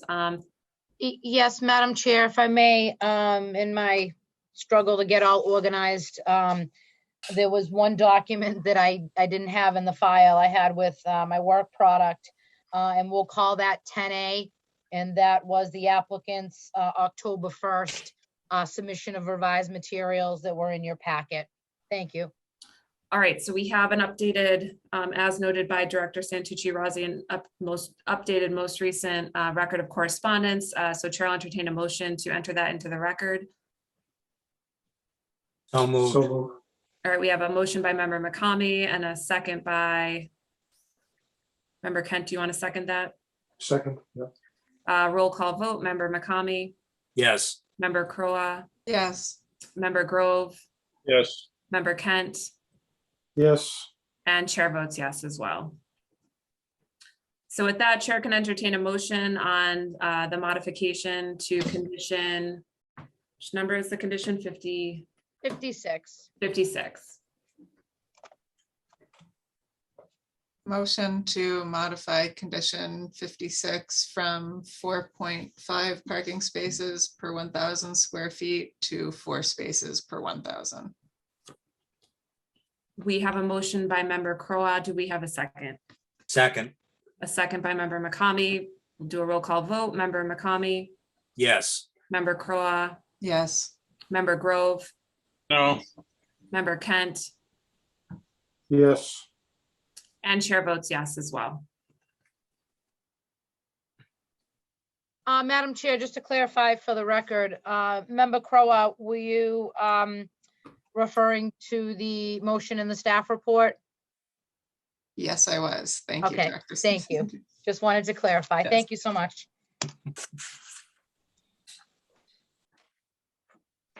All right. Thank you. Thank you very much. Thank Have a you good very evening. much. Thank Have a you. good evening. The next item on our agenda is for 41 Middle Street, which is a special permit and site plan review file 21-16.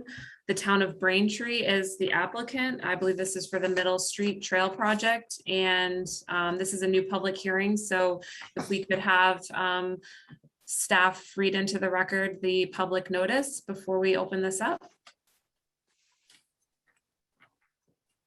All right. So can everybody hear me? Everybody hear me well? Yes, Mr. Kirkland, we can. All right.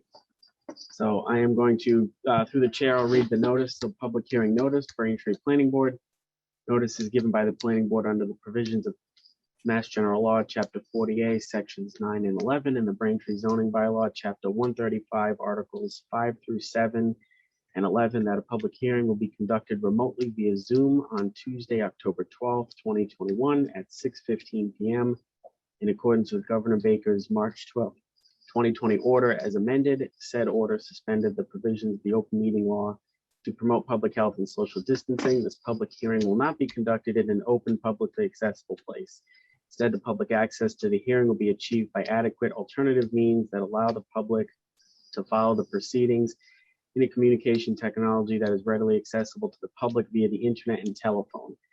Following this, we have included a live link on the PDF as well as a telephone and web ID number. Planning board will consider special permit section 608 floodplain and site plan review section 711 filed by the town of Braintree to conduct an ADA compliant, construct 1,677.8 foot looped gravel walking trail, boardwalk and stone dust overlook area along the Manattaquit River. Property is located off Middle Street, contains a total area of 6.4 acres plus or minus, is in the residential B zoning district as well as floodplain overlay, and is shown on Assessors Plan 2002 Plot 1 and Plan 2006 as Plot 1A. The application is available for review at the Department of Planning and Community Development in Town Hall, located at 1 JFK Memorial Drive on Monday, Wednesdays, and Thursdays from 8:30 to 4:30, Tuesday from 8:30 to 7, and Friday from 8:30 to 1, and on the town's website, followed by the Planning and Community Development webpage of applications.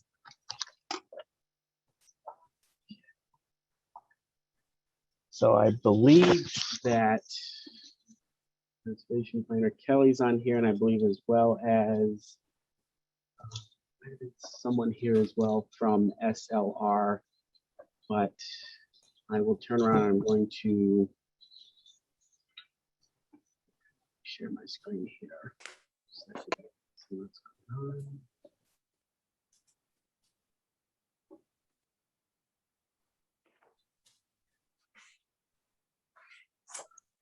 Can everybody just confirm that everybody can see that? Yeah, I can see that. Okay. Yep. So earlier in this is a pretty standard project. This was a piece of property that was purchased by the town. One Everett Grossman, I believe, was the original owner's name. And so as part of this, there was originally actually a 6-lot conceptual subdivision plan, which was included as part of the initial cost associated with coming up with a purchasing price for this property. There was a 6-acre lot subdivision, and the trail associated is obviously a much lower intensity design than a 6-lot subdivision in this particular area, bordering the Manatequit River, as well as what I consider to be the historical location, apparently, of the Morrison Pond, which is not really much of a pond at this point, from what I've been told. It also, there's some significant areas within the special flood hazard areas. So that includes a major concern in terms of standard subdivision that could have gone here had we been in a different timeline. So I forwarded the staff report this previous Thursday. Staff report included a 9-item correspondence list. Just can everybody confirm that you can still see it on the share screen? It should be on the staff memo. Yes. Okay. So there was a last-minute commentary by engineering, which had stated there was a clay pipe in the area, that excavation and construction would not occur in this area, but perhaps the, putting of heavy construction materials, equipment materials, stockpiling, etc. And they had just made a recommendation that they locate that prior to getting any work started, as well as a minor stormwater permit that would be needed. So that commentary was received 7 minutes before we left on Thursday.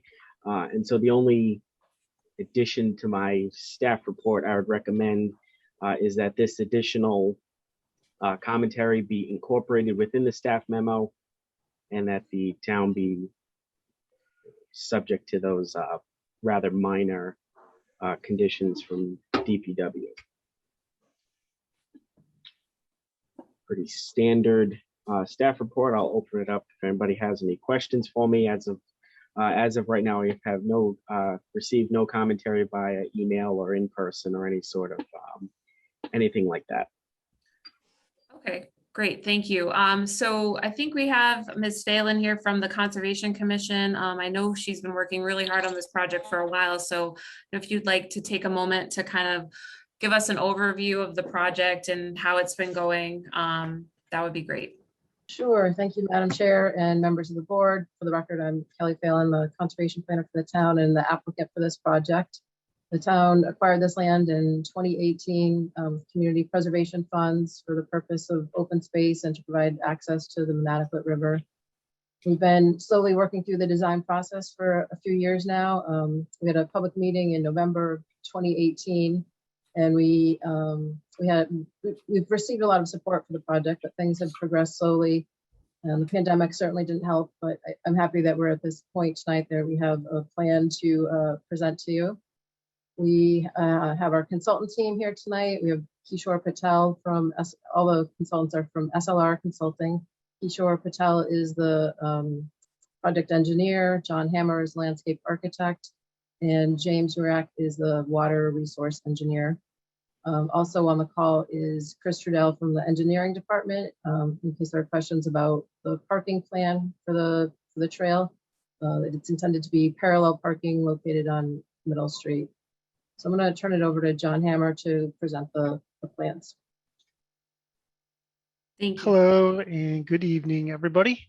My name is John Hammer. I'm a licensed landscape architect. I've been with SLR for, I guess, 21 years now. I've been in Massachusetts for 12, I believe, licensed. So I'm just going to pop up a rendering of the trail here. If somebody can confirm that they can see that. Yeah, that looks good. Okay, great. It's a pretty simple project. We're going to be taking access off of Middle Street.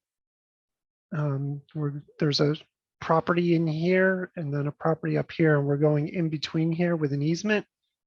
And there's a boardwalk that slopes down at 7.5% about until you get to a point where there's an existing stone wall down here, and then we'll be on grade from that point through the wooded property. The clearing that's shown on here is more for graphical purposes than a literal clearing width. Just wanted to mention that right away because it might look worse than it is, but we're intending to, I'll back up.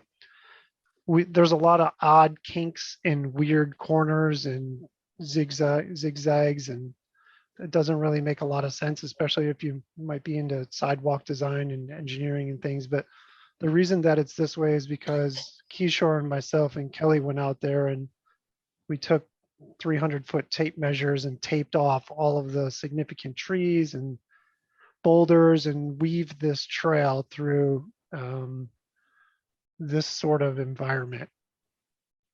So this gives you an idea of what is down there if you haven't been down there.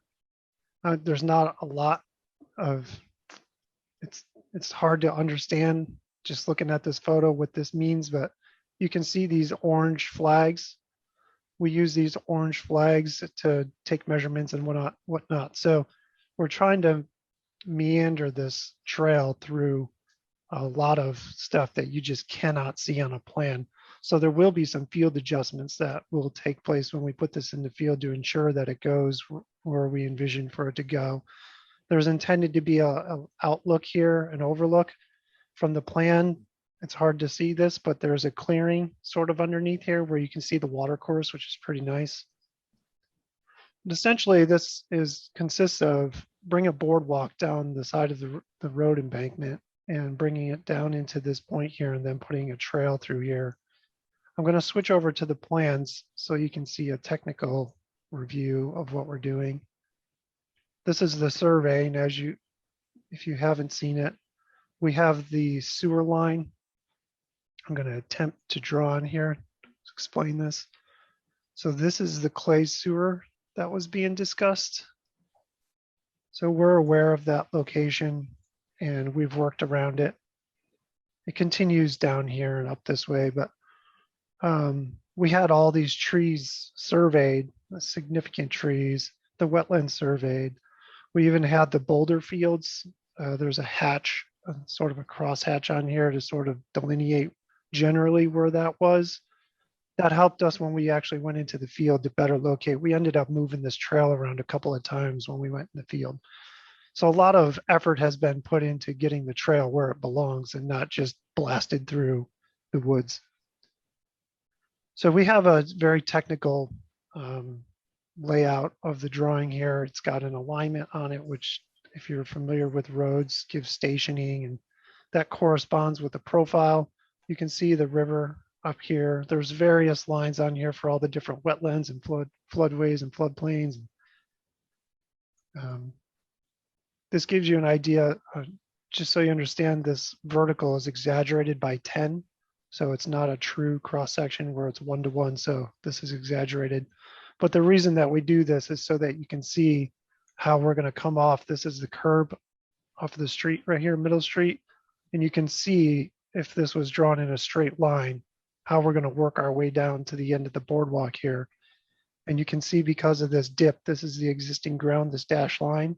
You can see why we're building a boardwalk here. There's a significant slope that we need to traverse. And it wouldn't be accessible if we didn't do that.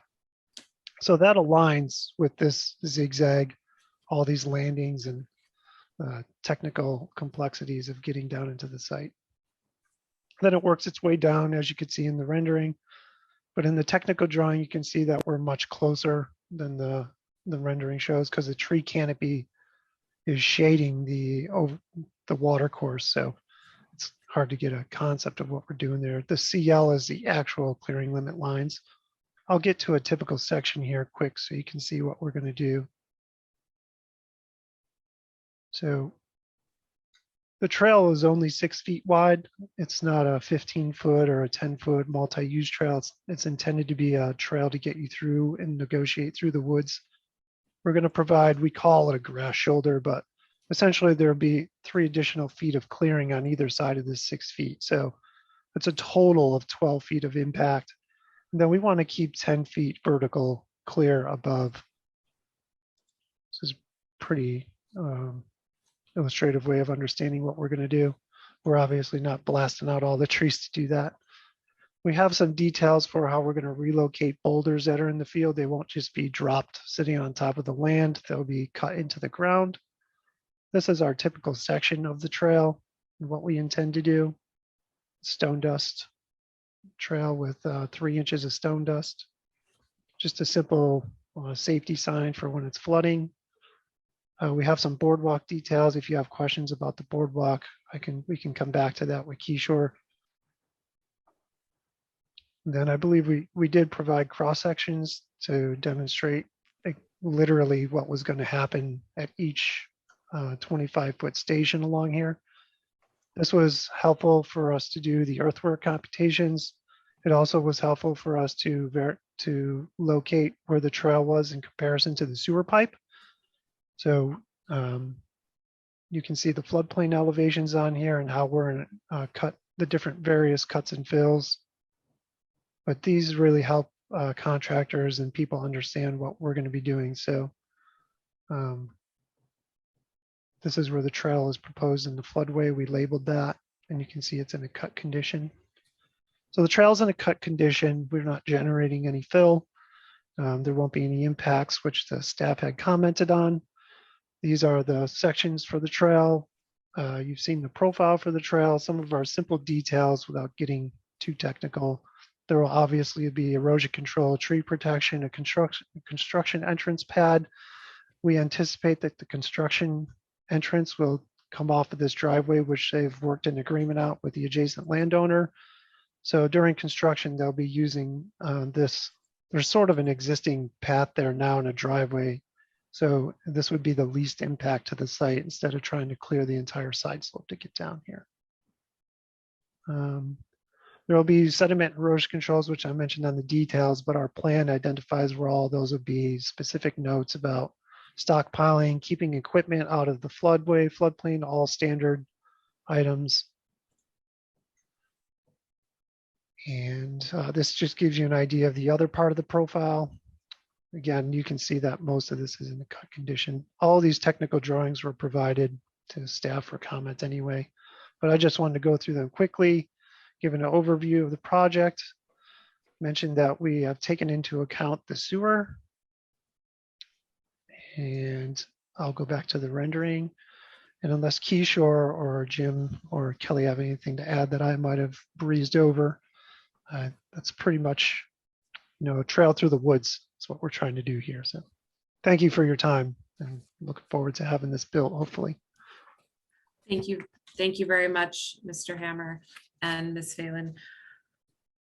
I think that's a great summary of the project. And as a reminder to participants listening in, this is a public hearing. So if you do have any comments or questions with regards to this application, please alert us via some of the features we've discussed previously in the meeting, and we'll be sure to monitor the chat and hands raised throughout this commentary. I think with that, I'd like to open it up to board members to get their feedback, and I'll start with Member McCamey. If you have any comments or questions. Yep, thank you, Madam Chair.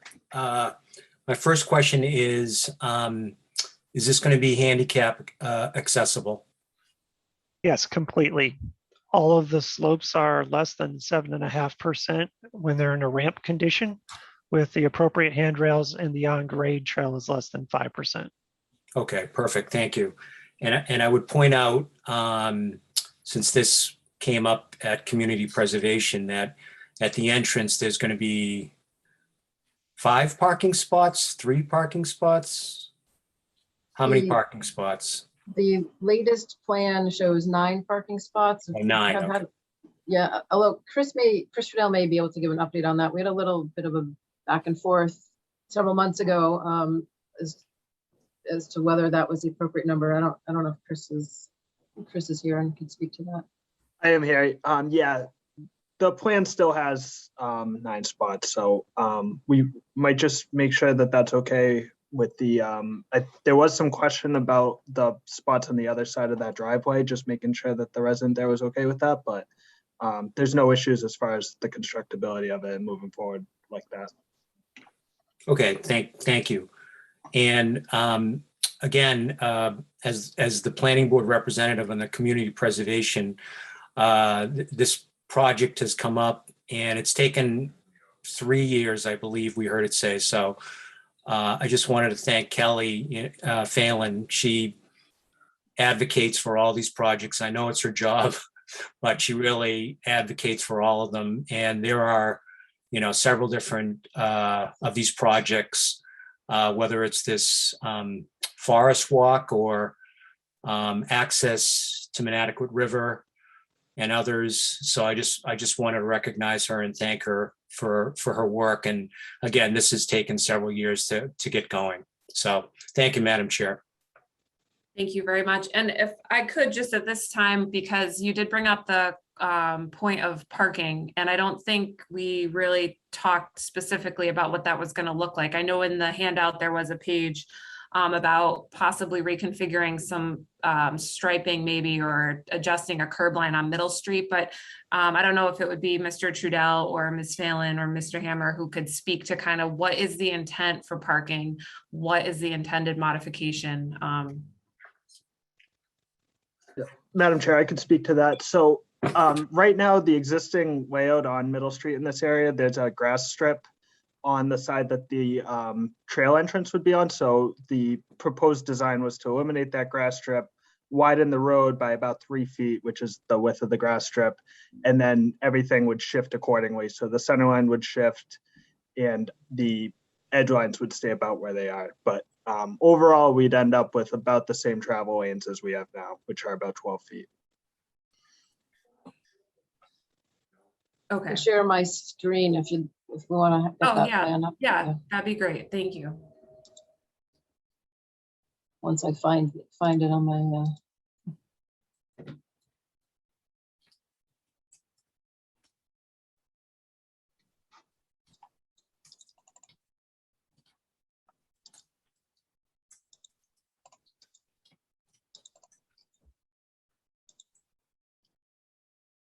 I have a street view of the road, Kelly, if that's where you're trying to get to.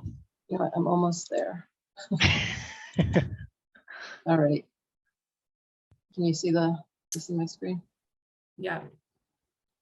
Yep. So this was the plan from engineering. So if you can see my cursor, the trail entrance is over here, and there's 6 parking spaces here. Only 1, 2, 3, 4, 5, 6. And 3 to the north. And then I think there's a detail on the widening. Although I need to zoom in a bit more to see that.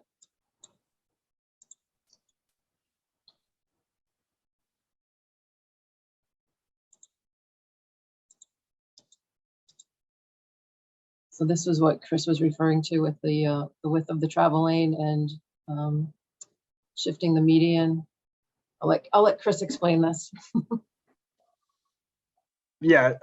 So basically, getting rid of that 3-foot grass strip is the key there. So the sidewalk would remain the same width that it is now, which is 5 feet. And then once we get rid of that grass strip, we can expand the road by 3 feet, which will give us an 8-foot parking lane, and we just reduce our shoulder width a little bit. But we could actually bring these lanes down. 13.5 feet is fairly wide. So, but the bottom line is that we have plenty of room here to do what we need to do. And this road is in the middle of construction right now with utility work, and there's some work planned that the Mbta has for their bus stops. And the gas company actually has to replace their main as well. So this road will be under construction, and we have a lot of opportunity to make this happen. Yeah, so I walk this section of road a lot because I live on one side of Route 3, and my family, my in-laws and my we always are walking the kids through here. And when you walk from, Braintree Square down Elm Street, where Elm Street does not have a landscape buffer at the back of curb. So the curb's right at the back. And it's pretty scary walking along Elm Street without that landscape buffer. So I think we should just pay extra attention to what that looks like when we eliminate that landscape. I know there'll be parking there, but maybe looking at possibly like a curb bump out to protect, the cars that are parked there, because that's, I guess that would be down where the parking would start. I don't know. And I think narrowing the drive lanes is another good potential way to help widen the space for parking and still kind of keep traffic from moving too quickly through that area. The other comment, just a question, I guess, would be replace, just basically moving the granite curb back to the face of the sidewalk and then rebuilding the sidewalk? Would the sidewalk stay the same width, or? That's correct. Yeah. So the sidewalk, it would be reconstructed just as part of the overall project that we're doing. But we would put back 5 foot sidewalks in, and the narrow width would only be in this location where we're putting in parking. So as you mentioned, so we would do a curb bump in, I guess, in this case, to where the parking would be. And then it would immediately go back out and we would carry the vegetated buffer strip for the rest of Middle Street. And yeah, it would just go in only as needed to accommodate this parking. The rest of the sidewalk facilities would stay the same width. Okay, and then there's like a utility pole that's kind of in line, but I'm assuming that pole would just have maybe a curb bump out or something around it. I'm just looking at the street view and it looks like there's a pole where that parking would want to be right in that landscape buffer. I know you guys aren't like 100% on the parking layout. I just want to provide the comment that it could hopefully be incorporated while we do have the chance to talk about the parking along Middle Street. Definitely. Yeah, we can, it really, if we were going to do this, we would just get that utility pole relocated to accommodate an accessible walking path here, and that wouldn't be an issue. But Okay. Thank you for the comment. We'll definitely have it top of mind as we look at this. All right. I'm continuing to monitor the chat, and Member McCamey, did you have anything else to add, or were you all set? I'm all set, thank you. Okay, Member Croha, do you have any comments or questions? No questions. No, I think it looks great. I know I've looked at it before when I was on the Conservation Commission. I think it's just going to be a really, really great area for right there and use of that land. So I'm excited about it. Great. Member Grove, any comments or questions? No, Madam Chairman, I'm all set. Member Kent, any comments or questions? A couple of questions, and first one coming as a veteran of walks in Pond Meadow Park there, where you're sort of sharing a walkway with some racing bicyclists and everything, but this doesn't look like it would be long enough to attract those folks. When I heard the 6 feet width, that was a little, I guess that's okay as well. But so you'd anticipate this is wheelchair accessible, baby stroller accessible. You might see kids in tricycles or little scooters or whatever they use, but this wouldn't have any, this wouldn't be a bicycle path for, serious hardcore bikers as I see it. So confirm that, please. Yeah, it's not going to be conducive to bicycling, honestly.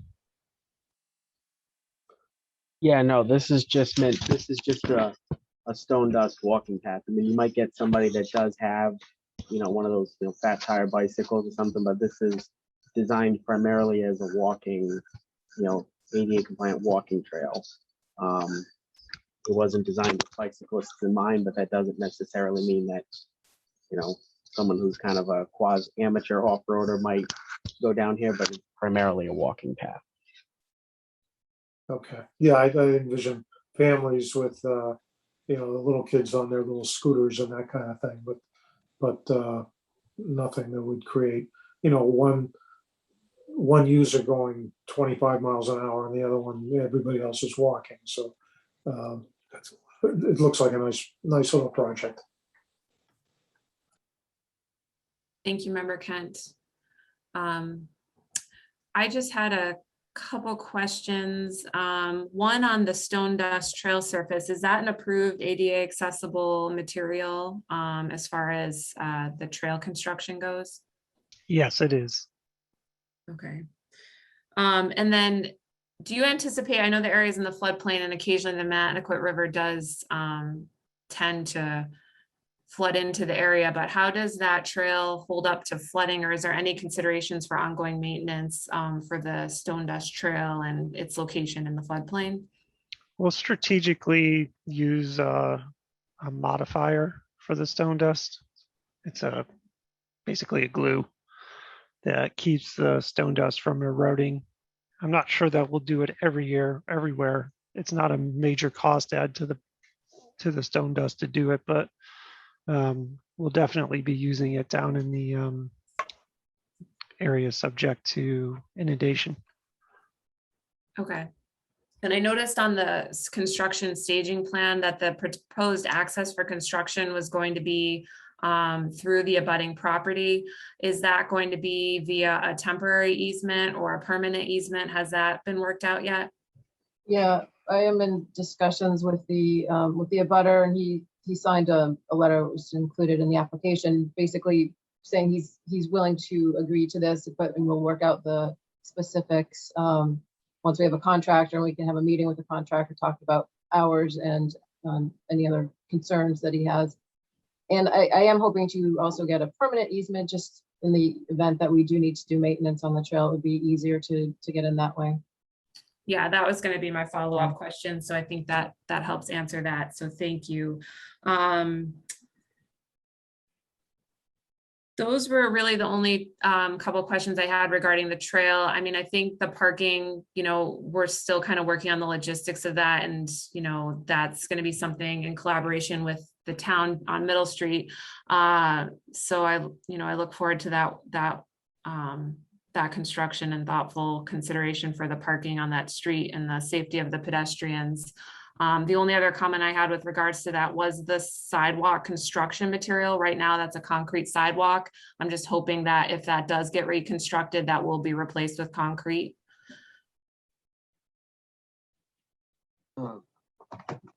Madam Chair, that's the plan right now. I can't, when we actually do it, we'll have to see however the budget looks at that time. But we did, as I previously mentioned, we have approved some MBTA plans in the area, which are bus stop relocations and upgrades, and that's all concrete sidewalk.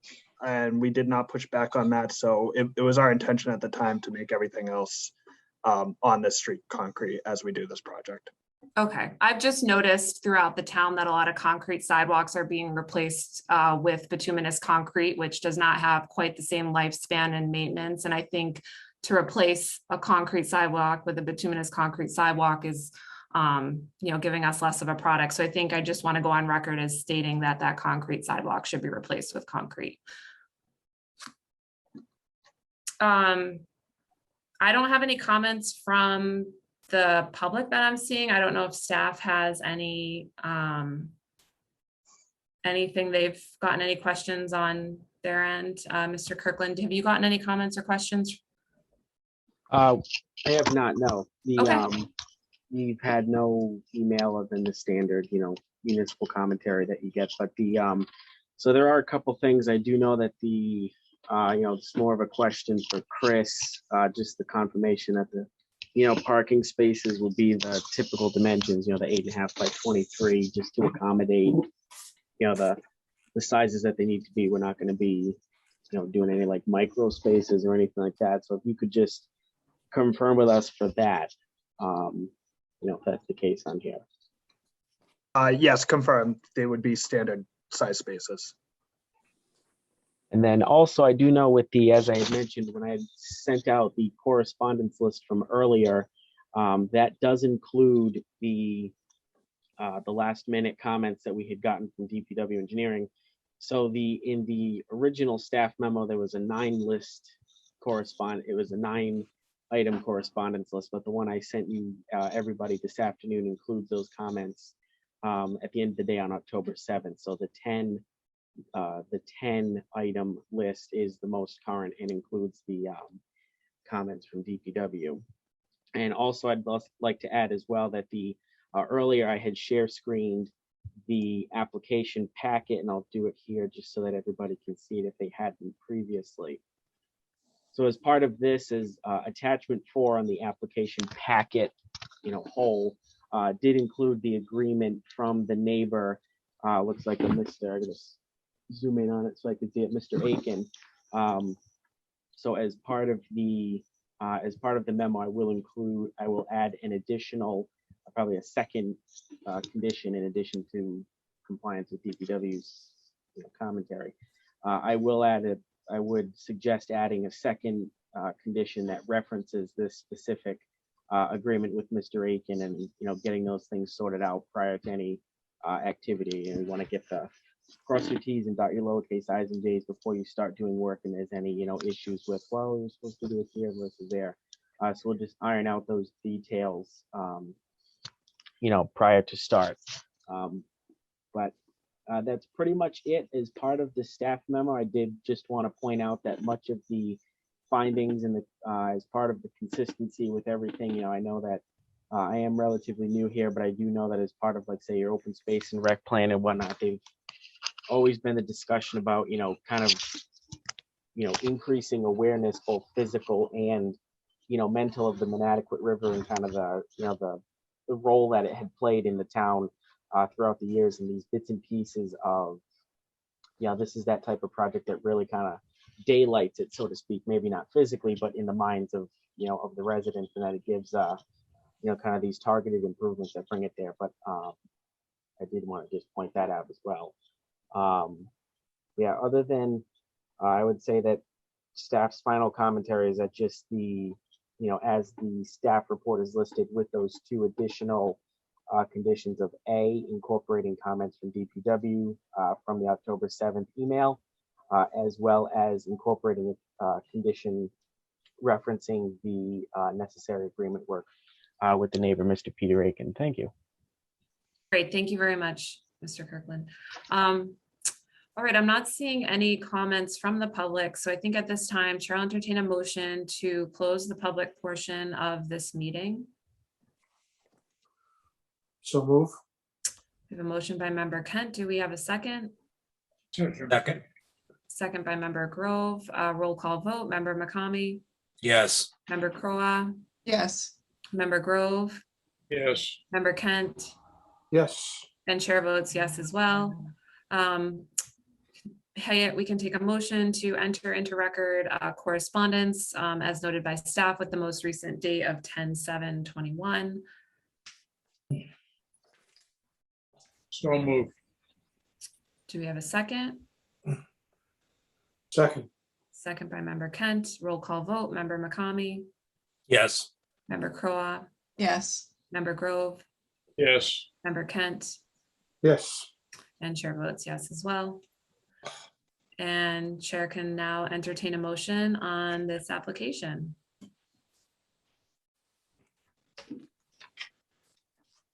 Madam Chair, I'll move for positive recommendation on the special permit and site plan review file 211641 Middle Street with the conditions, including amendments presented by the staff. We have a motion by Member McCamey. Do we have a second? Second. Second by Member Grove. Roll call vote. Member McCamey. Yes. Member Crowe. Yes. Member Grove. Yes. Member Kent. Yes. And chair votes yes as well. Great, thank you very much. Look forward to seeing this project come to fruition. Thank you. Have a good night. Thank you. Thank you. Have a good evening, everybody. Thank you. All right, that moves us down to the continued public hearings portion of our agenda this evening. The first continued public hearing we have is for 300 Quincy Avenue.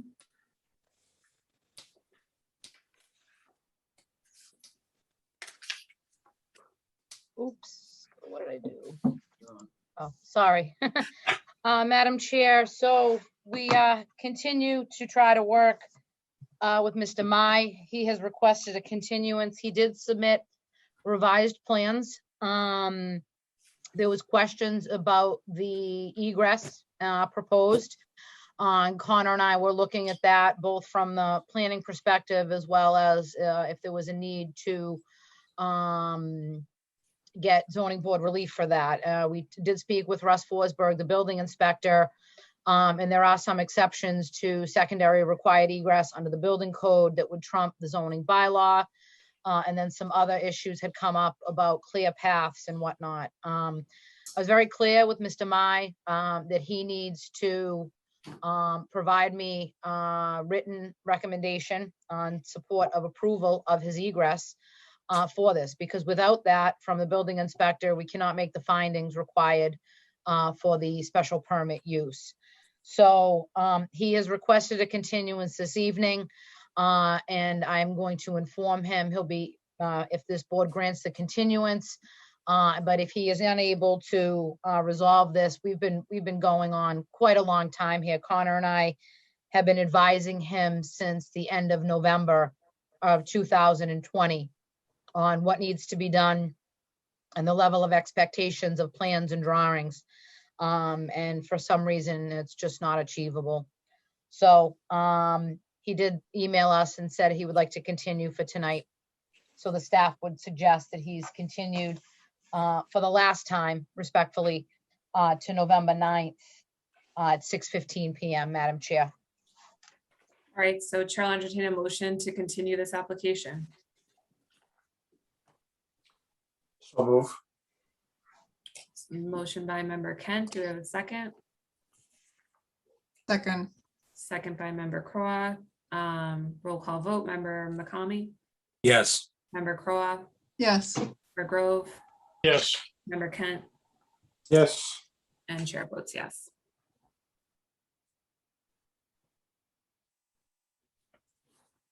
All right. The next item on our agenda is 4 and 44 Allen Street, Switch House Lofts. Special permit and site plan review, file number 21-15. Wind Development Company is the applicant. I will note for the record that although I did miss the last meeting, I did submit a Mullen Rule certification to the town and have listened to the tapes. So I am caught up on with all current testimony on this project and will be participating as a full member this evening. I guess with that, since this is a continued public hearing, if we could maybe get, I don't know if it's best for staff to give the update or if the applicant wants to update us, but I guess just kind of summarize where we've gone between last meeting and this meeting and where we are this evening. So it looks like somebody is doing that because they've shared their screen. Good evening, Chairperson Joyce. Frank Marinelli. Again, pleased to appear on behalf of Wind Development and Arch Communities, who are co-developers of the site and were designated earlier this year in the RFP process. As the board knows from our two prior hearings, under the proposal, some will remember the towering smokestacks and the still existing industrial buildings out there on the Beld site.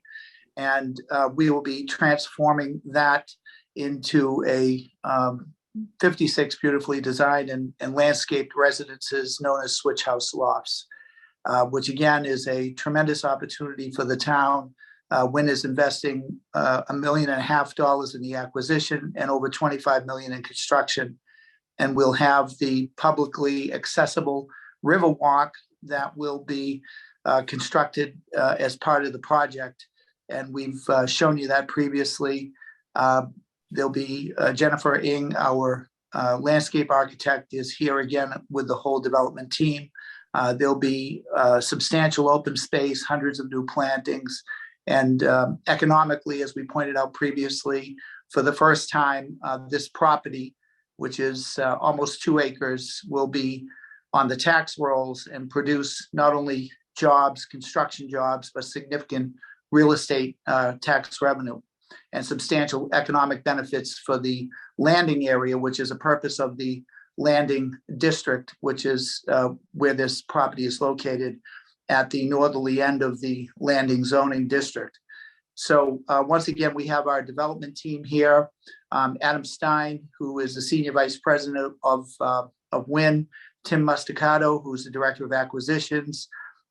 WIN has been based in Boston for 50 years. They manage about 17,000 units, the largest management company in Massachusetts. Also, Rich Relic, the co-developer with Arch Communities, is here. Our project engineer, Jesse Johnson of Weston Sampson. And I know that the project has been peer reviewed by Deborah Keller of Merrill Engineering. So, we can speak more to that when Jesse presents the revised plans since the last time. David Gamble, James Carrico of Gamble Associates, the project architects, are also here. So the last time, I know that we have been dealing with some of the comments on the Riverwalk and the separation. Mr. Grove raised the matter of separation of private apartment properties from the publicly accessible Riverwalk. Jennifer Ing, our landscape architect, has done that separation with a natural buffer, which she can explain further if there are any questions on it. There's a display of the Riverwalk in relation to the privately owned parcel, and also consistent with that separation. In the revised plans that were submitted on September 29th, 2 weeks after our last hearing, we did provide for the public amenity to be retained in municipal ownership, which is the appropriate way for the ownership to work. So there is an A&R plan that will be eventually presented to the planning board. The revised plans do show the property line so that the Riverwalk, the publicly accessible amenity, will be retained by the town, and the separation confirmed with the private apartment ownership with the applicant.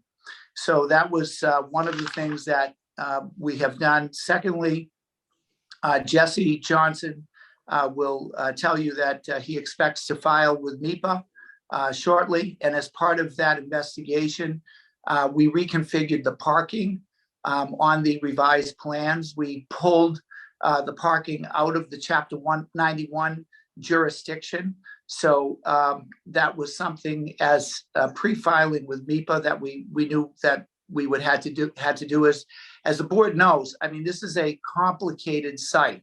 Others have walked away from this site previously in the RFP purchase process, and it's just not for everyone. It takes the talent, the resources, the expertise, the sophistication of a developer, one of the nation's best we have here with WIN Properties. So the parking now has been pulled out of the Chapter 91 jurisdiction. Thirdly, Member McCamey last time commented on the parking, and we obviously took those comments very seriously in attempting to find areas where we could provide additional parking, and we've done that. The property, the apartments now have a total of 66 parking spaces devoted to the apartments and 2 publicly accessible parking spaces that are located at the southeasterly end of the turnaround that's shown on the plan. So it's a total of 68 parking spaces, where 45 parking spaces are required. That's 50% more parking than required under the landing district, 66 plus 2. Fourthly, we are providing, as you know, and it's one of the keynotes of this development and transformation to a new era, from an industrial site to much needed housing. We're providing those housing units, and only 21 of the 56 are market rate. The others are workforce housing, where it's 100 to 120% of the average median income, or affordable housing. So that's 35 units, 62% of the units are much needed workforce or affordable housing, and done just in such an aesthetic way with the Gamble design, the materials, and the landscaping and the amenity that has been designed by Jennifer. And fifth, we've been before the Conservation Commission. We returned to the commission in November, and the commission came out. We had a very informative site walk on September 24th, and we're proceeding well with the Conservation Commission. Sixth, as has been pointed out, there are tremendous stormwater and infrastructure improvements to be gained here. And, you know, we're talking sewer, water, stormwater treatment, and management. And seventh, we are providing the requested $63,000 in mitigation in terms of to allow the town to get to 100% design. And if this project is approved with appropriate conditions, that $63,000 is condition number 46, which allows the town to get to 100% design of the Allen Street improvements. That's a town project where plans go back to 2020, almost 2 years ago, 75% design. But obviously, one of the expectations in making this over $25 million private investment is that Allen Street improvements would go forward, and that town project would go forward. So we consider redevelopment of this site to be mitigation itself, given the current condition of the site and the challenges that are there, the unlikelihood of a developer coming along and being able to do what we're proposing to do. So that's something else that we're doing on the conditions, which we will address after the presentation. Eighth, in terms of changes and improvements to the plan since the last time, we were requested to show some screening of the roof mechanicals, and that has been done on the Gamble elevations, where, you know, we any kind of PVC pipes or plumbing or HVAC mechanicals will be screened. We will hear from Jesse as to the revised plans that were filed on September 29th. And then we're happy to answer any questions, Madam Chair. One of the questions that Melissa Santucci sent to me at 6 o'clock was there's some questions that came in from Tom Bowes. And one of the questions is, I believe it was mentioned that further review of buildings on site, they're not going to utilize one of the buildings. If so, will that lower the number of units? And the answer is no. 56 units is what we need to have this project proceed with the expenses that it has. The building that's being talked about as not being renovated is the screen house down at the westerly end of the site. It's a small building, and it was never proposed for more units. So the fact that building, along with everything but the switch house, will be coming down, that doesn't convert into a reduction of units, because that's a very small building where once we take it down, there'll be a patio, maybe a picnic table at the terminus of the Riverwalk. That's roughly where it's located. So with that, if Jesse wants to discuss anything further on the revised plans, we can do that. And then we'd like to address the draft conditions. We do have some issues that we'd like to take up on the draft conditions. Thank you. Thank you, Frank. Jesse Johnson, Weston and Sampson Engineers. Good evening, everyone. Just wanted to run through all the edits that we made. We did do quite a bit of work since the last time we talked to you, addressing all of the board's comments that we got last time. As Frank had mentioned, we did have subsequent meetings with all the environmental reviewing agencies to get their initial thoughts before we formalized our filing for MIPA, which is going to go in by this Friday. We also had some good talks with the Conservation Commission, got final comments from peer review, from staff, and this plan set that you have has everything incorporated in it. Excuse me. James, if you could zoom in on that a little bit on the layout, if you will.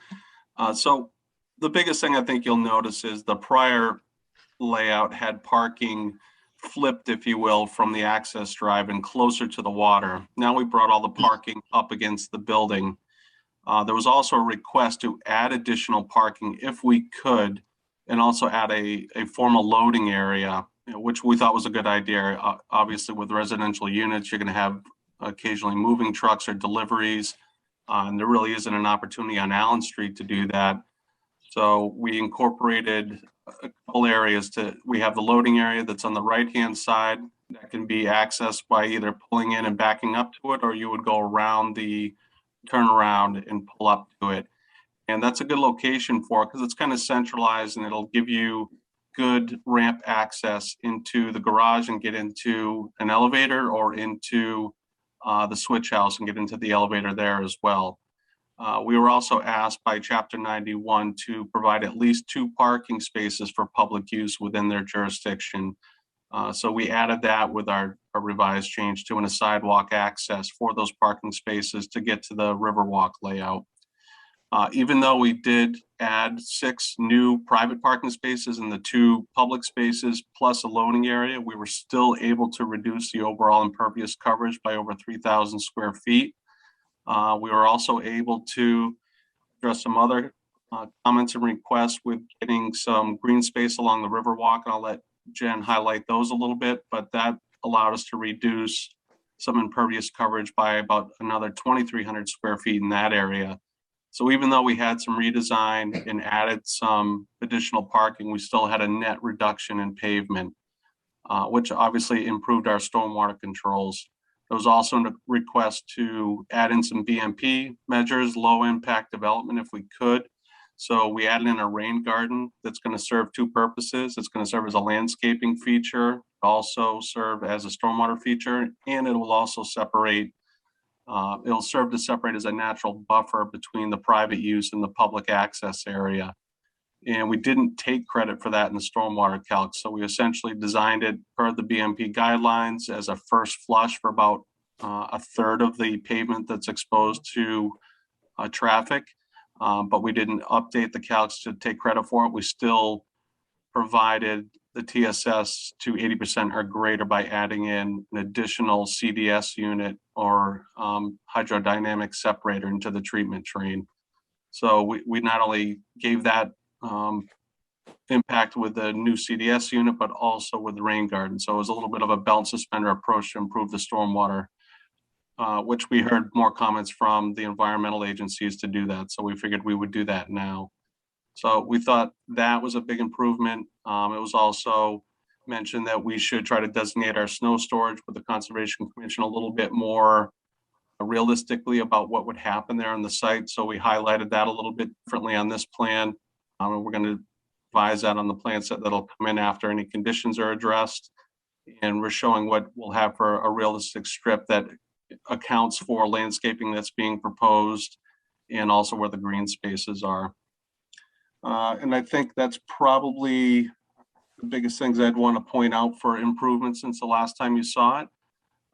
Actually, one other thing on the utility side I should mention, the DPW did have some concerns about the sewer connection. And although they are going through their, I guess, process, if you will, to determine what they can do about the occasional surges in the trunk line that goes through the site, they had asked the applicant to put in a safety measure in the event that they can't make their improvements by the time that the applicant is ready to construct this project. So we did add in a place marker for a storage tank, on-site storage tank that would handle some of the flows from the proposed development in the event that a surge happens so that you don't have the facility essentially shut down. And then we also have that tank that would overflow into a pump chamber that would be able to force the sewage into the main trunk line if needed. So again, kind of a belt and suspender approach and safety measure to keep the facility in operation and not have them shut down for 24 hours or greater while the surge was happening a couple times a year. That's not fully designed, but we do indicate that it would have check valves and isolation valves as requested by the DPW. And then we would fully design that as we get closer to starting construction, and obviously share that with the DPW and get approval prior to finalizing the design. But I did want to mention that because it was a pretty substantial add-on to the project infrastructure, not only cost, but performance-wise. But outside of that, I think it would be a good time to have Jen go through some of the improvements that KMDG added to their design. So this is a rendered plan of the updates, and I think Frank and Jesse already covered a lot of the highlights. So again, just to echo what they said, parking moving to the north side of the driveway, an increase in parking, and the add of 2 public parking spaces. From a landscape point of view, what that allowed us to do is to remove some of the extra sidewalk connections. And so we were able to push the planting all the way up to that curb edge. We do have a little bit of buffer planting between the rain garden and the curb. And what that allows us to do is to really protect that rain garden from like sort of salty, dirty snow. There's a little bit of a sort of transition point. The rain garden that you see here, as Jesse mentioned, is actually bigger than the one that you saw in the sketch back in September, and that's really due to this parking shift. Jesse also mentioned that we have met with Concom, and one of the requests coming out of Concom was to add a little bit more planting adjacent to the Riverwalk along that edge. And so what we did is we thought about how we can use this as an opportunity to really formalize the Riverwalk. The outlet has a lot of irregularity with it. And so if we can take that planting to absorb some of that irregularity in terms of its edges and alignments, we can create sort of a more formal walk, one that isn't quite so like a direct physical offset to the old outlet edges. Jesse also mentioned the additional formalized loading zone, and then we also took a moment to increase the planting at the riprap edge across the driveway. So I think that's the big summary of the landscape improvements, and happy to turn it over to Frank or James. Thank you, Jen. Madam Chair, I don't know if you want to hear from the staff or whether the board has questions, and when ready, when appropriate, we're prepared to discuss the conditions that we received Sunday night. Madam Chair, if I may just point out, we have Deb Keller here with us this evening, who is our stormwater peer, and she did submit a final peer report. If she could present her final findings, and she had a couple of recommendations as well, which have been shared with the applicant. Yeah, that would be great if we could have Ms. Keller give us just an update. That'd be very helpful. Thank you. Good evening. Again, Deb Keller with Merrill Engineers. I think Jesse did a great job summarizing the engineering adjustments that were made. The majority of my comments were addressed through those changes. I think I highlighted a few for Melissa that just for clarification purposes, that a SWIP document would be obviously prepared for this project as it moves forward, and I would recommend that that be forwarded to the town just so that you have a copy as well as a signed illicit discharge compliance statement would go along with that as well. With regard to moving forward to construction documents, not that it changes anything, but I thought it would be great if we could add a little bit more detail for the sheet pile retaining wall and the riprap replacement, and those things might need a little bit more detail as they move through into the construction document process. And then lastly, it's just a recommendation, but there are 2 catch basins within the rain garden area, and having a little bit of history with putting catch basins or area drains in depression areas. A beehive grate helps immensely with leaf litter and clogging, and that's just a circular raised grate. You can hide them with vegetation, plant a few shrubs so that they don't stick out. But that was just a suggestion or a recommendation. It doesn't change the design or anything of that sort. It's just more as a comment. Other than that, everything else was addressed through the revised plans.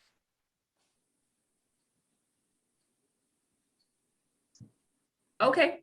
Great. Thank you very much. I think so. I'll monitor the public participation portion of the meeting as I have during previous applications this evening to see if any public comment comes up. I do want to touch base with members who might have any follow-up questions on the revised materials before we get into, I guess, getting into any discussion on draft conditions and that sort of thing this evening. So I think with that, Member McCamey, I know at the last meeting, you had raised several issues about parking, and that, though I did listen to that conversation, I didn't really have a chance to participate, and I do see that the applicant has added additional parking. So I am curious what you think about the additional parking and how you feel about updated plans today. Yeah, thank you, Madam Chair. I appreciate the applicant, listening to my thoughts about parking. I think some of the other members might have shared those thoughts. And, I don't know what the right number is. We have, too many spots at the Plaza and, not enough here. That's just the way that it is. I guess the real question is going to come when we redesign Allen Street and what we allow for parking on the street. I'm sure that no one at this point has any idea. They may have an idea about the design. I don't know if the director knows about parking. I'd be interested, for example, if we make it one way, are we going to have parking on both sides of the street? Or maybe that's a premature question. Member McCamey, if I may, through the chair, after the last meeting and over the course of the last few months, I tend to change my travel route around town and continue to drive by project sites, and you miss something, you catch something, you see something. And I've been spending quite a bit of time on Allen Street. And number one, it definitely needs to be reconstructed. And number two, there is quite a bit of on-street parking on Allen Street now, on both sides in various locations. I have had a discussion with the town engineer, John Thompson, who is the lead of this initiative on DPW, and making a very, very strong recommendation that we include on-street parking for 2 reasons. The first reason is there's parking that's happening there now. The road accommodates 2-way traffic. When it goes to 1 way, there's going to be more than sufficient room to have on-street parking, whether it's on one side or both sides. And the second reason is for traffic calming. So as we make this a 1-way from Quincy Avenue down to Shaw Street, and there is no cars coming in the opposite direction, and it's nice, new, fresh pavement, that is going to promote speed. We already have a slight increase in speeds on Allen Street based on the traffic impact analysis prepared by Jeff Dirk, which is not uncommon in the community. We see excess speeds a lot of times. And in this particular location, I think that the on-street parking, again, will serve 2 purposes. 1, the parking, and 2, traffic calming, done in a very tasteful manner with some bump outs and some trees in those areas, sections that accommodate 2 or 3 spaces along a majority of the layout is something that we will be definitely making sure is included in those plans. Thank you, Member McCamey. No, thank you. I guess my final comment would be, even with the new parking spaces, there's only one place to go for parking, and that's going to be Allen Street. So, that's kind of, I don't want to, that's probably outside of the purview of the planning board. It's not outside the purview of this project, but I think that's a challenge that the town and the applicant is going to have to work through, since they're bearing some of the expense. And I pray that that project turns out well. So I think that's all I'll say on that. My only other comment is on the sewage. I have heard that that particular sewage point, spews or leaks out or whatever it is, different times of the year. So my question is, do we have enough capacity? Is the thing going to work? Are we going to have any more problems in the future? Madam Chair, and I don't want to cut you off, Jesse, but Jesse, myself, and John Thompson have had quite the go round on the sewer design, and John Thompson is comfortable with what is currently shown on the plans. The town is going to be tasked with doing some short-term and long-term solutions to correct the problem that exists down there.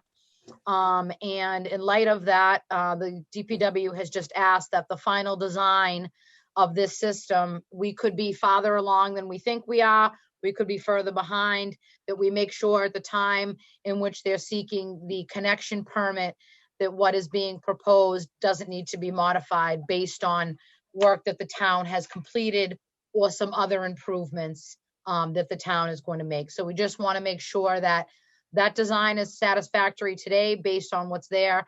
But if the town progresses at all, that might need to be changed.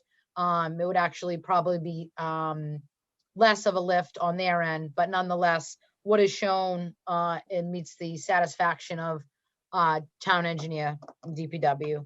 Okay, thank you. If the, I believe that Attorney Marinelli mentioned that the town is going to have, it sounds like, ownership of the walk there. Maybe Director Santucci can tell us what the impact of that is. What does that mean?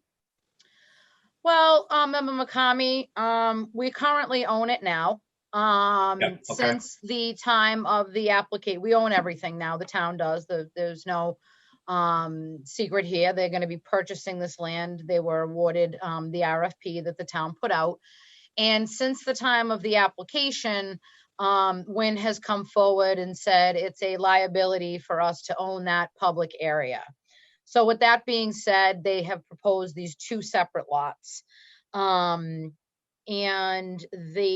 my position and the town's position is they cannot take ownership of that portion of the site, but in fact that they would need to maintain the Riverwalk. And I don't want to get too far ahead and get into the conditions, the draft conditions. I know that the applicant would like to speak on this matter, but this area will be entirely improved by Wind Company.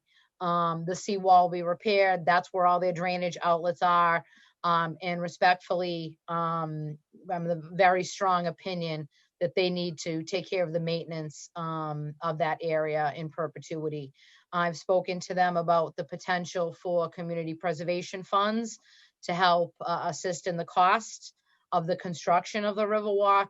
And I think that we need to think about how we move forward in this. Just during this meeting, I was thinking that if we owned it, it's in fact going to cost even more to construct that, because the town, if you're on town-owned land, prevailing wage and different things come into play. So the timing of the CPC application, who owns what at what time, and who's maintaining it, I think are things that we probably need to think about a little more closely. From my perspective, it would be an ideal situation if they purchased all the land and then they sought the money from the Community Preservation Fund, of course, with the town's support and my support as the director. And then we formulated something for them to deed that back to us with a maintenance easement. And I really need to be sensitive to the fact that the town has only a certain amount of capacity and only the certain amount of availability to maintain things. And we really need to make sure that this area is top notch.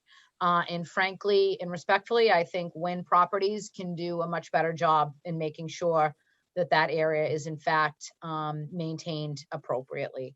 So I don't want to get too into that. I did want to respond to Darrell's question, Member McCamey's question, but I know that there's going to be discussion about that later on, and I will hold any further comments till then. Okay, no, I appreciate that. I just, having heard this, I would say it makes total sense for them to maintain it in perpetuity. Just offhand, that makes sense to me. And as the member from the planning board on the Community Preservation Committee, yeah, I think that project would have to be given a lot more thought. That's the first I'm hearing about it. And secondly, I would just simply say that, we have a number of projects in the community preservation, and I would not consider this to be a slam dunk. So I think that the director and the applicant in particular needs just to think broadly what happens if CPA doesn't happen. I'm not saying it doesn't, because it certainly hasn't been presented or put together. I'm just saying that I think it would be in everybody's best interest to operate from the worst case scenario. So those are my comments. Thank you, Madam Chair. Thank you very much, Member McCamey. Member Crawhad, do you have any comments or questions? I don't. I thought the updated plans really accommodated some of the comments and questions that were raised at the last meeting. The only question I had is the same as Member McCamey just mentioned with the ownership and maintenance issue, but we can talk about that when we get into the specific conditions. All right, great, thank you. Member Grove, any comments or questions? Question, Madam Chairman. Somewhere along the line, I missed what's going to happen with the snow on this site. How's that going to be dealt with? That's shown on the revised site plans. Excuse me? It's shown on the revised site plans as a snow storage area. Thank you, whoever showed that. We show a strip of basically 5 to 6 feet wide at the end of the parking area, which is realistically where the plows are going to initially push it as they come down through the site. We don't have any obstructions within the parking stall, so they're going to push it right to the end. And then as they clear around, turn around, push it to the edges. And as they come back out, we also have it along that strip. There's a 4-foot wide strip on the right-hand side as you're exiting out, just uphill of the rain garden.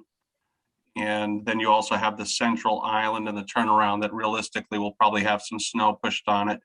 But Wynn Properties is very experienced and has maintenance in place that can take care of when the snow gets beyond something that can be maintained on the site when you have a larger storm event. So they have multiple properties in urban settings, are very experienced in handling that. But obviously for initial snow or smaller storms, they can handle it here in the areas we've designated. Okay, thank you. Thank you, Madam Chairman. Thank you, Member Grove. Member Kent, any comments or questions? I do not, no. I don't think I have any further comments or questions. I am still curious about what the Allen Street project improvements are. I haven't seen any plans from the town. I understand that they might be in a schematic early on phase. So I am curious about how, at the end of the day, this project matches up with Allen Street. And I think as we've discussed at past meetings, and as you can observe when you're at the site, is that there really is no curb on this project side of Allen Street, and people park along that. So I think it's in everyone's best interest that those two projects come together successfully, and I think is going to be the optic through which the public gauges the success of this project. So I don't know if there is a good update on that element of this. I don't know. I know the plans reference a layout on the street, but no coordination with town plans. So I don't, like, how are those two projects interfacing? Where does this project stop its site work and the town project pick up it? So, Madam Chair, I'm gonna default to someone on the WIN team. There was a meeting to discuss. I wasn't present at the meeting with the town engineer and members from WIN about sort of a partnership and trying to move this forward with the administrative capacity at WIN and going for grants and the potential of being a co-applicant so that we can, in an effort to move this forward. So I haven't spent much time on the street. I'm really focusing on the site. The town engineer has spent quite a bit of time looking at the site development plans, and he has not raised anything to me at this point that is a concern with coordination. But if I missed anything, somebody from the WIN team, if they want to add that, or if don't know what I'm talking about, please tell me.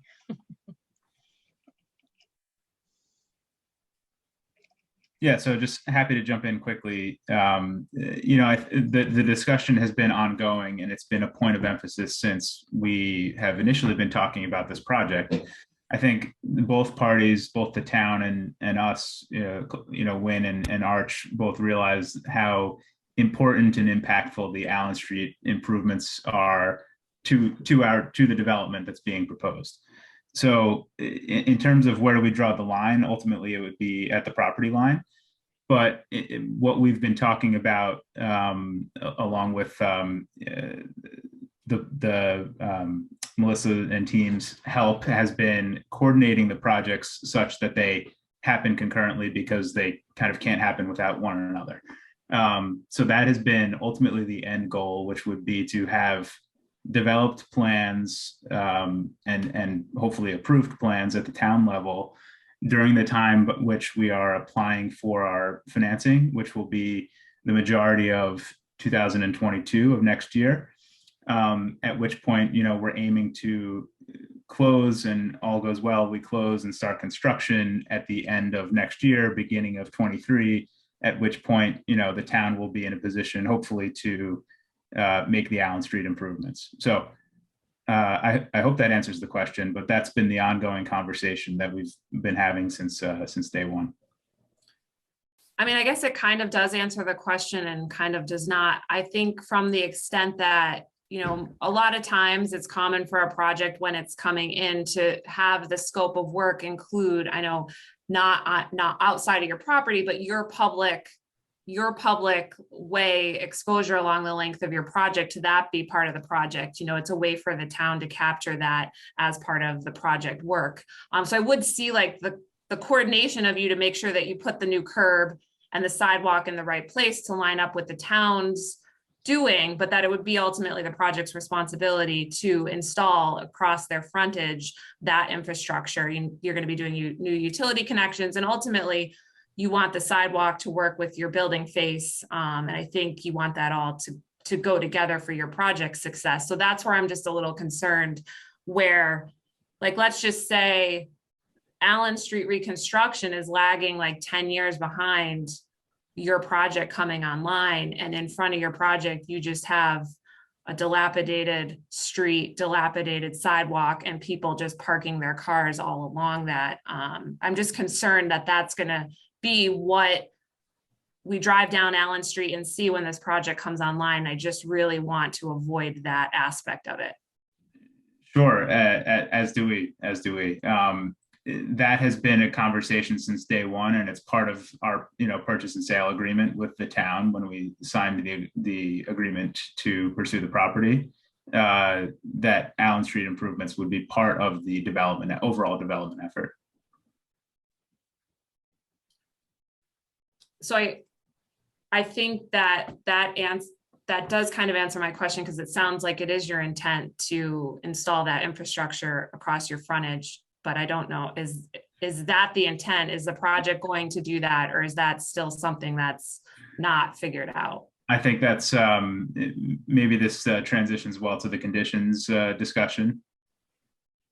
I think it does. I mean, I think, Yeah. I know there's maybe more than just that condition that wants to be discussed. But I think we can certainly, I'm happy to talk about that. I don't know if other board members want to get into the discussion of potential condition revisions and kind of where we go.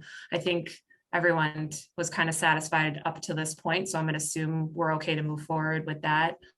We do have the draft conditions from staff. I know that the applicant has had a chance to review it. I do think there were some recommendations to potential revisions, but maybe we could start with this Allen Street discussion and just reference which conditions we might be referencing.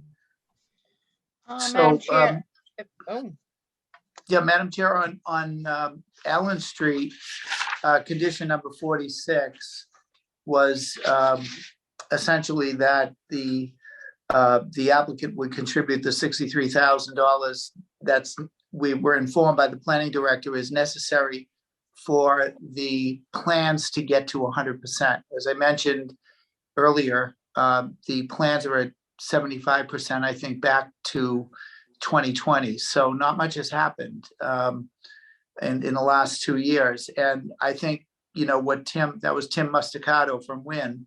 And I invite certainly Tim and Adam Stein and Ramey Schneider from the Wynn team and Rich Relic to jump in at any time. But, the conditions have some significant cost implications.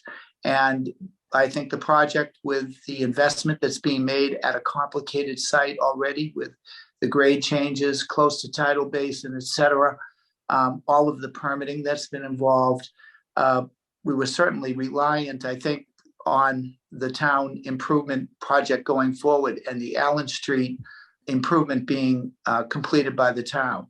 We have faced a request in the draft conditions to contribute $63,000. We consider taking this blighted site, making the investment of over 25 million and providing much needed house. We consider that to be mitigation in and of itself, because again, you have a very small constituency of developers, in our opinion, that could do what we're proposing here.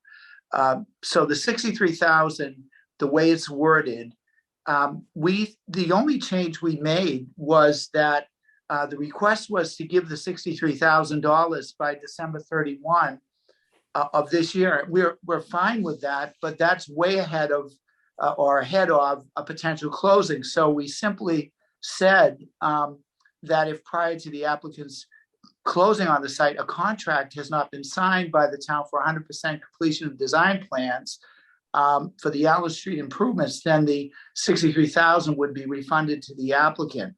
And then we said that if we decided to go forward with a closing, but a contract for construction of the Allen Street improvements had not been signed, that we would get a credit. And that got misinterpreted today. And I know there was a short timeline on the back and forth on these conditions. But, our our intent is complete good faith. And we're just saying, look, if we're putting up the 63,000 in advance of a closing, in advance of, other permits that we're going through with the state, for example, then we want to know that a contract has been signed for the Allen Street improvements. I think that's completely reasonable and fair. So really didn't understand the pushback on that. And I invite.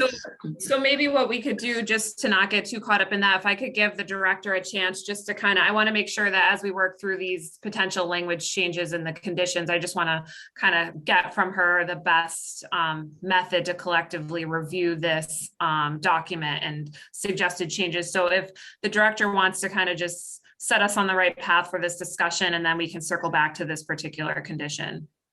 Okay, I was picking up on Allen Street, which is where you wanted us to go. Yeah, I did. And I just didn't want to get too far down the path. I just want to make sure that we're tracking this conversation appropriately. Thank you very much, Madam Chair. So as a follow-up to Frank's comment, as everyone's seen, I've issued the draft conditions. He had given me back a memorandum today, and he highlighted 1, 2, 3, 4, 5, 6, 7, 8, 9, about 12 revisions that they would like to the conditions. I did forward these to the chair. And basically they're all acceptable except for 3 of them. The one that Frank is talking about now, I vetted this with our solicitor, chief of staff, and her note was absolutely not. So that isn't something that I can get behind this evening. I do not have support from the administration. They're the ones that's dealing with the contract and the who's closing and all that type of stuff. So again, we need help. Win knows we need help. We need to get these drawings done. There's 62,000 and change. We've put in the conditions for 63,000. Without a drawing, there isn't a grant. Without a grant, there isn't a road. So in an effort to move this thing along, we're asking for the money by the end of the year so that we can execute a contract. We can't execute a contract as a municipality without proof of funds. So we need that money so that we can move this thing forward. Those were the discussions I had with the town engineer. And that's the basically the quote traffic mitigation associated with this project. And I really, we spent a lot of time on this. We can spend all night going back and forth if we want, but I think it's important for the board to know. I would not be inclined to modify the condition based on the direction I received from our solicitor and chief of staff earlier today. The second item that they are concerned about is the maintenance of the Riverwalk. They do not want the maintenance of the Riverwalk. Again, up until a couple weeks ago, it was theirs. They were building it. They were owning it. They were doing everything. And now that has changed. And I have agreed, and I even put in the conditions and in my discussions with Frank, that I will work with the applicant together and work this through the CPC. As Member McCamey said, it's not a slam dunk, but nonetheless, I will put 100% into getting that application forward to the Community Preservation Act. But I cannot say that the town is in agreement of perpetual maintenance on that area. And then the third item, I think that might be the third one was about poles on Allen Street. And there's quite a bit of telephone poles along the frontage. From their perspective, I would think that they would want them gone. They're fairly unsightly. I can tell you right now that the town isn't in the business of doing extra work to move poles unless they have some type of benefit from it. And writing a condition saying that they will work with the town to eliminate poles and at their expense. Again, the whole street is going to be ripped up. This is not going to be a scenario where they're moving a pole and relocating a pole and they have to redo sidewalk and all these other things that you would have to do when in fact you're opening up a street. So those are the last 3 things. It's utility poles along the frontage, this question about the Riverwalk and the maintenance, and then the 63,000. And respectfully, and I have a lot of respect for the people on this call this evening, especially Frank, and our discussions that we've had about this project. And again, I've given concessions on every single point here, and I have to hold my ground on these three. Thank you, Madam Chair. Thank you very much. I think, we do have, I'm not sure, Mr. Stein is raising his hand. Are you with the Wind Development Team? Yeah, I am. Thank you, Madam Chair. I think I just wanted to quickly speak to what Melissa and everyone has said. I think, Melissa, those are the three items, right? Who pays for the poles, who maintains the Riverwalk in perpetuity, and how we handle the funding of the mitigation. I don't know how we're going to solve this. I think this seems like an odd forum to debate business terms that we would say tie to the purchase and sale agreement. So I don't know what the strategy is tonight. If this is the forum to negotiate, or you want to have a separate meeting with you and whoever signed the purchase and sale that speaks to who's paying for some of these things, because in our opinion, there's certain language in the purchase and sale that identifies, for example, how the poles are going to be paid for, or how the street improvements are going to be paid for, which is contrary to what we're saying tonight. We all agree we want to do it. We all agree we want it to be consistent with the project, but I think it's a question of who pays for it. The timing of the mitigation. I think we're willing to put up the mitigation money, the 63,000, but the timing of it is brand new. We just got the conditions Sunday night. The town was closed yesterday. And we want to have some ability to understand if it doesn't move forward, if the deal doesn't move forward, that there's some offset. I think that's a reasonable request from us. And the same thing with the definition of maintenance in perpetuity. What does that mean? So I think you've sort of handed us a list of conditions, which we appreciate, because it means you guys are willing to move forward tonight. But I just do want to go on record and say I feel like there are some items, the three you mentioned, that warrant further discussion. And I don't know, again, if this is the audience tonight to go back and forth with the planning board, or if this is more of a business meeting with the town. It's a true question I have. Yeah, and I can appreciate that, because I think there's a lot of stuff that the whole team has been working on that hasn't been as, that isn't necessarily under the purview of the planning board. And I think,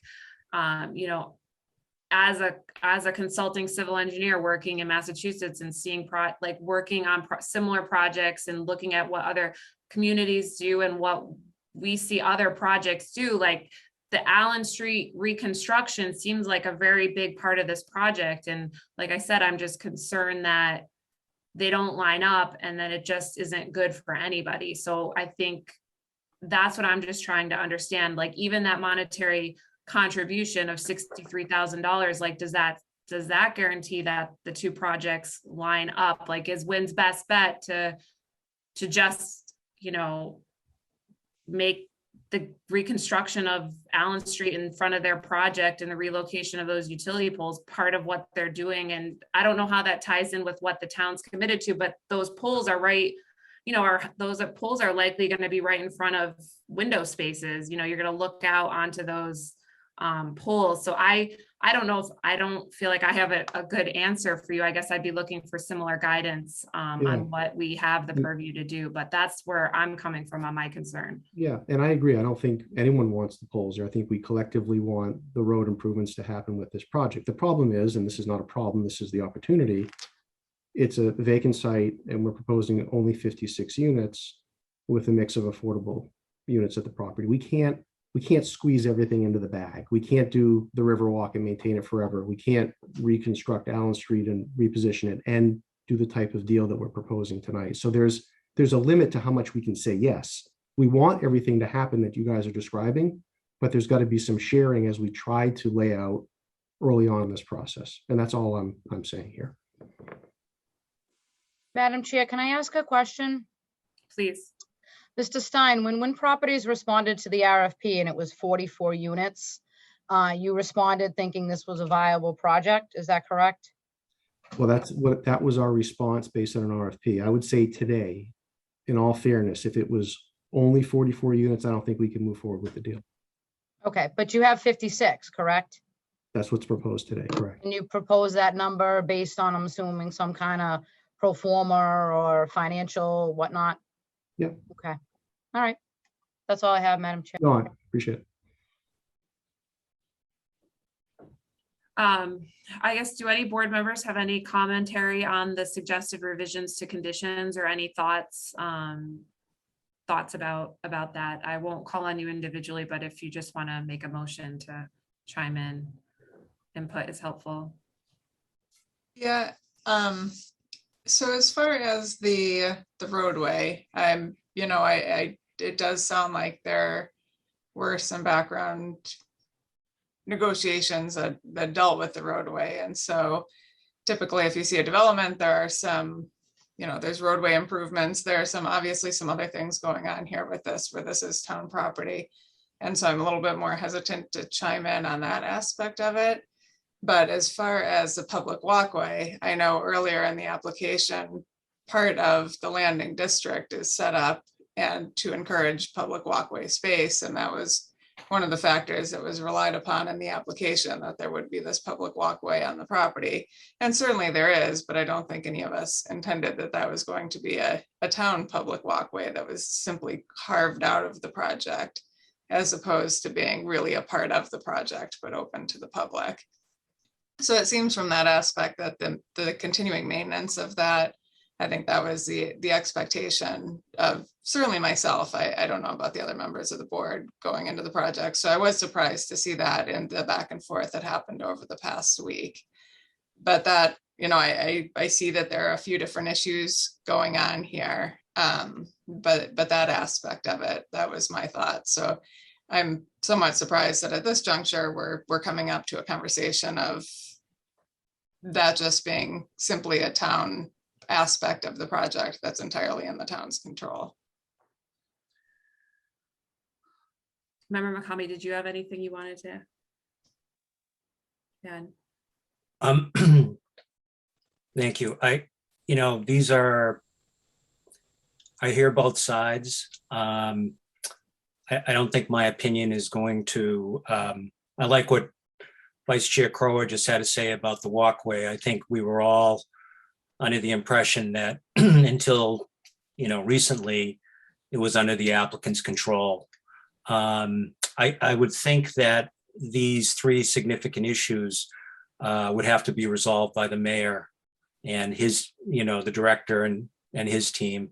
I don't think we're, in a position to really negotiate anything with the applicant. And they are, as the applicant rightfully points out, business issues. So I'd feel more comfortable if the mayor and his group resolve these issues. Thank you, Member McCamey. I know that the project is also actively pursuing funding through DHCD, and that there might be a timeline to our actions and future submittal dates, but what is that timeline?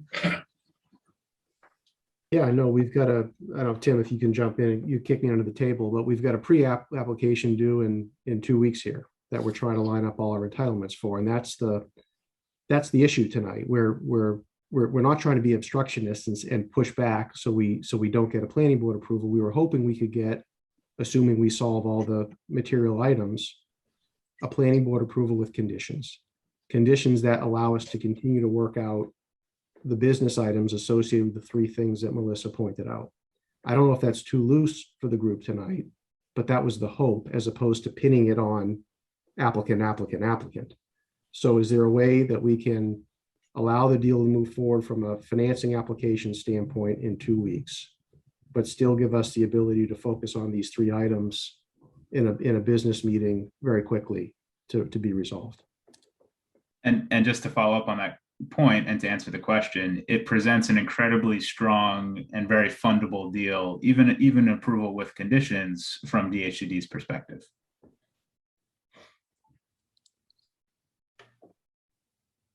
Okay, thank you. That helps understand the timing better.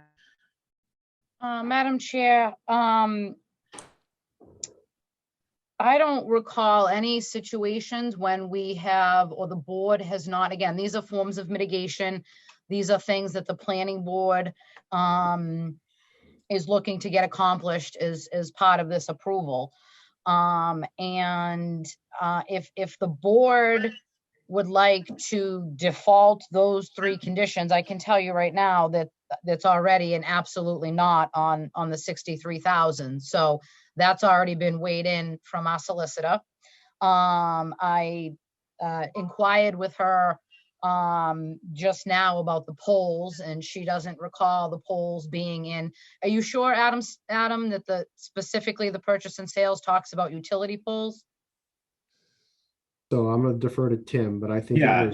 it was. No, I Allen think the Street point was improvement. that the poles are in the right of way. It was Allen right-of-way improvements, right, Yeah, Frank? the poles are in the Allen Street right of way, and the position of the applicant was that rather than say, as is kind of inflexibly presented in paragraph 22, condition 22, at the applicant's expense, we wanted an opportunity to talk with Belden, and as the chair points out, whether there's coordination with the Allen Street improvement project or whatever, it's people working together and not just saying inflexibly that it's at the applicant's expense. There's a transformer shown on the plan as well.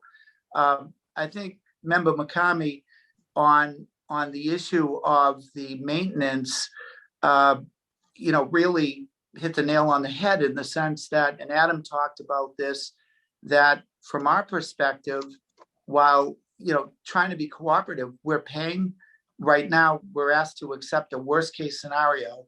We're installing the Riverwalk. It's a public amenity on public land. The purchase agreement actually says in paragraph 18A that the town may maintain, repair, and replace the Riverwalk. So the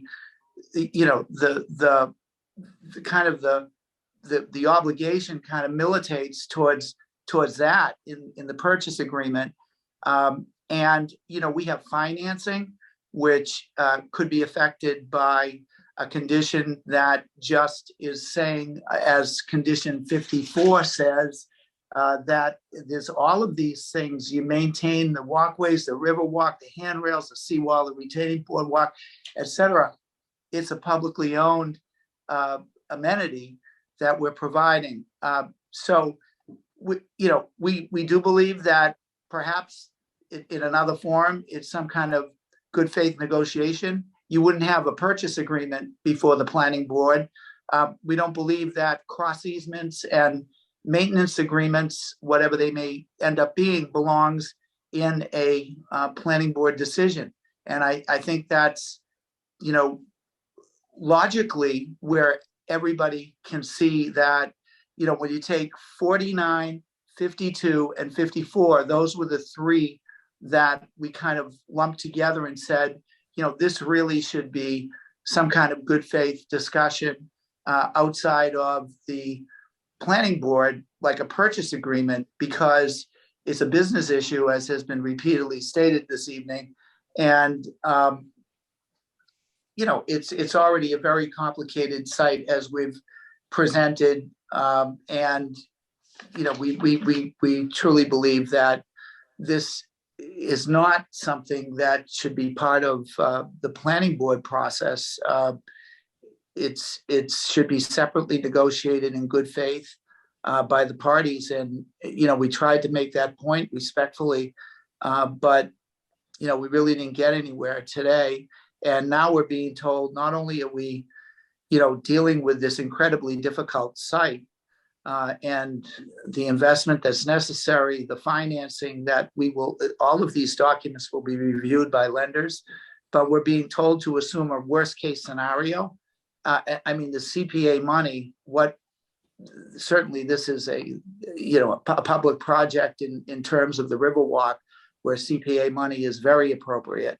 But it's a public amenity, and the applicant just did not expect as any kind of negotiation that they would be maintaining this in perpetuity. Maybe there's some kind of, again, business discussion as opposed to, in perpetuity maintenance that occurs. We have no problem whatsoever with 52, for example, saying that we're going to maintain all of the landscaping that's shown on the privately owned applicant property. That's not an issue. Sorry to interrupt you, Attorney Marinelli, but is there a plan or anything that designates which area is associated with the public Riverwalk versus the development area, just to see kind of what maintenance area the town's talking about versus what the project is maintaining? Is there a plan that? Yeah, the property line is shown on, the proposed property line is shown on the revised plan C101. You know, there's a lot of information there, but the legend does show kind of the tail that would be the 20-something thousand square feet of publicly owned property. Madam Chair, can I just ask a question? Yes, you may. Yeah, since it's brought up. So, Mr. Marinelli, you know, I don't know what the other board members think, but until tonight, when you said we were going to disaggregate this from our property, we had never heard that. I think myself, and I don't want to speak for the other board members, I was under the assumption, and I'm sure you built it into your pro formas, that you were going to take care of this strip of land. Sure, you're going to make it a public walkway, but you know, the tenants in your side of the property, as you designated tonight, also benefit from that. I have never heard, not once prior to this, that you were not going to take care of this piece of property, let alone, you know, separate it and now call it a town piece. And again, I'm sure that you've built it into your pro forma that you were going to do this, and all of a sudden, you know, this is something brand new tonight. No, it's not my pro forma, it's Wynn Properties. Well, I understand, but I'm just simply saying, this is the first time I've ever heard of this.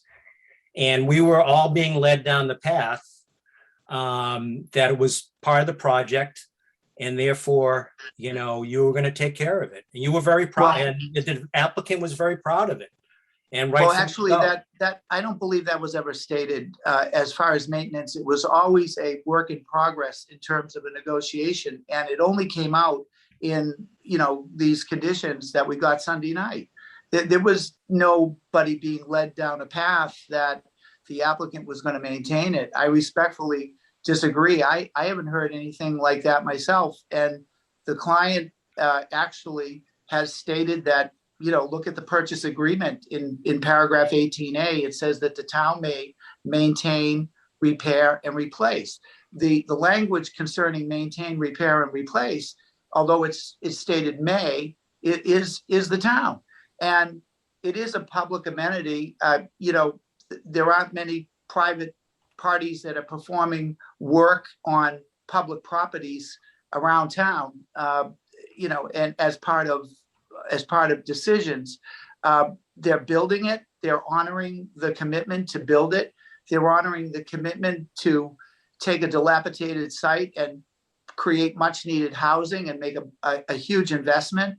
And, you know, all of that, as you appreciate, involves so many steps, whether it's just zoning and permitting. This has had so many permits in terms of conservation, planning board, MIPA, et cetera. So, and Jesse can go through them all. He's done a memo on it.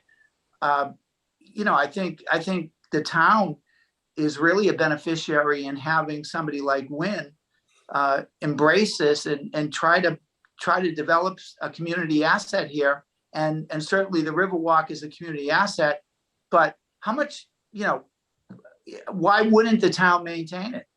Why wouldn't the town maintain it? It's probably accessible. The only reason I bring it up is because community preservation money cannot be used for maintenance. Well, I understand that, Okay. but it can be used to build it. But until tonight, all I'm saying is that this portion, which has public utility as well as private utility, has never been disaggregated from this project. And well, that's what I'm saying. I'm saying it's never been not part of this project. Well, so that is brand new. The That's separation brand new to has me. been there. I don't know The how the other separation, members feel. Yeah. oh, I disagree. The separation has How been how has the separation been there? You're in the proposing an A and R landscaping now, plans, huh? in the landscaping plans, everything that we presented. Yeah. Okay. Well, No, it was I brought up. just it made was my point. brought I'm up just saying that was not, that's not the impression. And that was not the impression that, Well, when did that's somebody, my interpretation. I don't know how the other board members feel. well, the problem is, once again, as you acknowledged, we're discussing a business issue in a planning board forum, which all of these conditions having to do with maintenance, in my client's view, are inappropriate in this forum. And, I don't know what you can point to say that when was required to maintain this. I don't know. I wasn't a party to the discussions that had to do with the purchase and sale agreement, but Adam and Tim from Wynn were, and you're hearing from them, and you're hearing about, paragraph 18A that is in the purchase agreement. So what we're not hearing is, where was it stated that the applicant who's making such an investment here is also taking care of the public amenity? Where was that ever presented and stated? Can you advise us as to that? So, I mean, Madam you're- Chair, I need to jump in here, okay? And I want to just remind the applicant, and I want to remind the planning board and everybody listening, that in order to build what they want to build at this particular density, at this particular height, and all these other things, what they need to put forward is a public improvement, access, all these things. It's in the conditions and it's in the decision. And respectfully, and to Darren McCamey's point earlier, it was up until 2 weeks ago when we got the revised plans, this was part of the development, and it was going to be built and all this stuff. So again, respectfully, we own the land now. So what exactly are you giving us? And you want to come to CPC for the money. Guys, you got to maintain it. You're not giving us anything. So when You're it not was giving us when- anything.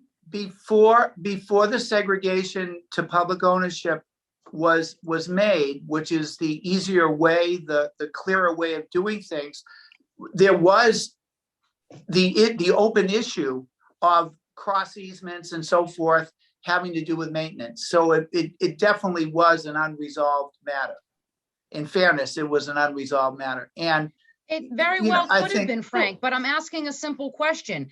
If, again, we own the land and you're saying, oh, we're going to give you this land. Well, we already own it. We own it right now. So we already own the land. And now you want money to build the Riverwalk. So what are you doing? It's just a simple question. What are you actually doing for the mitigation for the section of the bylaw? You have to do some kind of mitigation in order to meet that section. we're building the Riverwalk. Yeah, And we I think- meet the section by building the Riverwalk, the access to I can recite the paragraph in the bylaw that talks about provision of publicly accessible waterfront walkway, that we're building it. It's in section 61508. We've never walked away from building it. All right, That's what the bylaw speaks to. Maintenance, Melissa, was an So you're not going to an go for open issue. CPC now? No, Pardon me? we are. We are. So We're what are gonna, you of course. contribute? It's a simple question. What are you contributing? I think Frank. How and- are you meeting this section of the bylaw? We have been told to assume the worst scenario, which to me means you're responsible 100% for the cost of installation. Anything that is contributed out of CPC collects public money for appropriate projects. It grows. There's a lot of money in CPC. It should be used for public amenities, for the fields around town, et cetera. Happy to see some of that happening because there's been millions of dollars for years, and it should be spent for public amenities around the town. And We I don't know what, disagree, excuse me, Frank. we don't know I whether put we're gonna. right in the Well, no, in all conditions. due respect, we Go don't. to CPC in the conditions. So clearly, There's not a problem there. I'm just simply asking, you keep saying we're doing the river No, walk. you don't What let are me you finish. doing? I'm just trying to finish. You have told us tonight, we don't know whether we're getting 0%, 50%, 20%, or what percentage of the cost of the Riverwalk. So we've been told to assume worst case scenario, which would be 100%. And we certainly were hoping, and actually the conditions did suggest that the applicant could apply for CPC money. And I think that you said that it's an appropriate project and would be supported.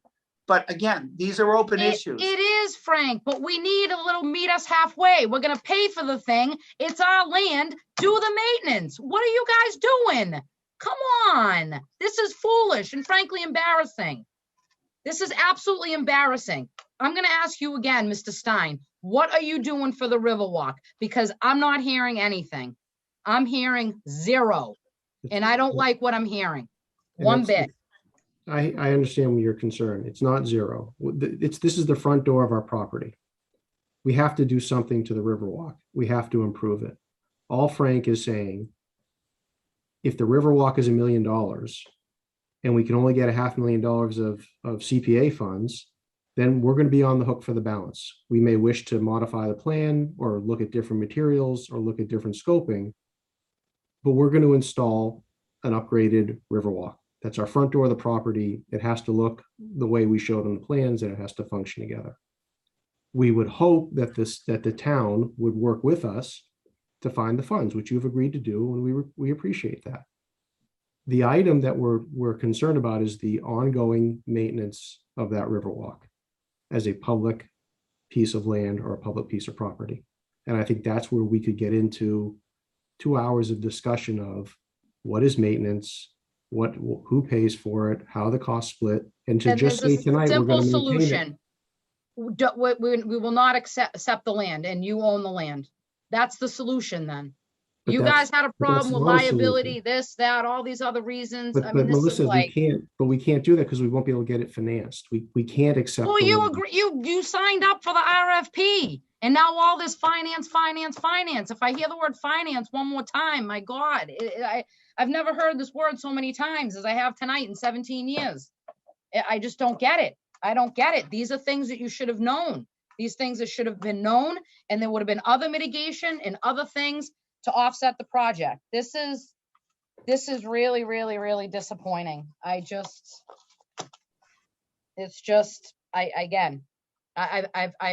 vetted this internally, and it's more than reasonable for you to do the maintenance. You're the one that's going to quote build it, as you've said this evening. You're repairing the seawall. You're getting all the permits. You're putting up the handrail. Your drainage is coming out of the hole in the wall. We are not on board with maintaining that. This river walk is holding up your property. It's your responsibility to maintain it. You're improving it so it works for your development, and you need to maintain it. It's that simple. It's that simple. We're willing to offset the cost of it. Again, I can't guarantee to the CPC. I think Darryl McCamey's comment tonight was maybe he's getting a little frustrated. But I mean, I've gone out on the line and put it in the conditions. If that's not a willingness to work with you, then I don't know what is. These poles, you know what? Forget it. Don't move the poles. Leave them up along the frontage. If you don't want to move them, that's fine. You can have the 4 poles. I'm going back to a meeting. I don't even know if you were there, Adam. Unfortunately, Frank wasn't even on board yet. Rich was standing out there and, oh yeah, those poles got to come down. Your guys saying these poles got to come down. And now it's in the conditions, and you're wondering why it's in the conditions. We're taking notes from day one, sir. You were not around in the beginning of this. You were not around at any of the meetings. You weren't there. And these conditions, none of this should be a surprise. Melissa, And respectfully, this you doesn't. should be lucky that there isn't more things in here. I'm just going to leave it at that, because this No, is and just, you're frustrated, and I get it, and we're not trying to frustrate you tonight. All I'm saying is that there's a disconnect between the purchase and sale and what is being discussed tonight, and that's the truth. And I think there needs to be some connection here, or we separate the two issues, planning and business items. I think what would be really disappointing is if the town loses wind and loses the project. You know, I, with all due respect, wind is doing a lot here in terms of developing an extremely complicated and difficult site. And we don't even have any finality on the Allen Street improvements, which is supposed to be infrastructure that generally accompanies private investment. When the landing was done, there were $2 million of PWED improvements before any kind of private investment came in, with Landing 53 and a $50 million private investment. Here, you know, we're just hanging out there as far as, you know, will the Allen Street infrastructure improvements be done? Will any CPC money be received? So, you know, with all due respect, I don't think you can have inflexibility and something that is a condition or conditions that are unreasonable in terms of the financing, the costs, the economics of this deal. There's so much of this development that is so wonderful in terms of workforce and affordable housing, all of the things that you tout as planning director, Melissa, and do such a great job of.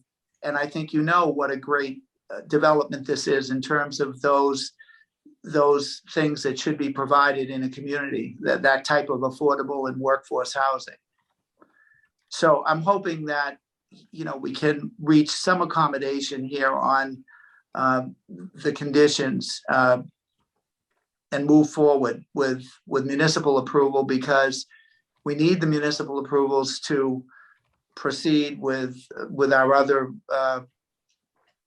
time constraints. We have DHCD and things that Tim and Adam can speak about, but I understand that, Frank. And again, I just, you know, I'm just very disappointed in these things sort of coming up now. So I'm not in the mood to continue to discuss this, because I just don't think that this is going to be productive. So I have a couple suggestions so that we can move this along if the planning board is comfortable with that. The first one is going to be take out the language about removing the poles. It's their frontage. If they don't want to remove them and they want the poles all along the frontage, that's fine. They can have the poles along the frontage. In regards to, again, I already have an absolutely no on condition 46. So I really don't think that that's worth discussing anymore. If the board is comfortable, I'm willing to remove myself from the discussions about maintenance. And you can take the risk of not just, you know, finalizing that this evening and trying to work through that with the solicitor's office and try to come to some agreement on 49, 52, and 54, keeping in mind that you have a deadline for DHCD. And this, you know, there's really no time here, respectfully.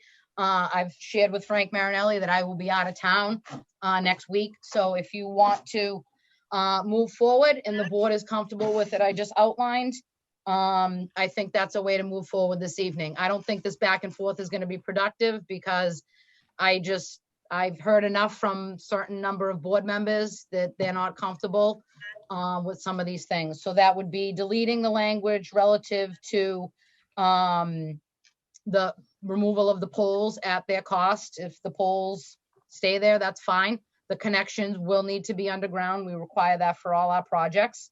The 63,000, like I said, non-starter on the town's end.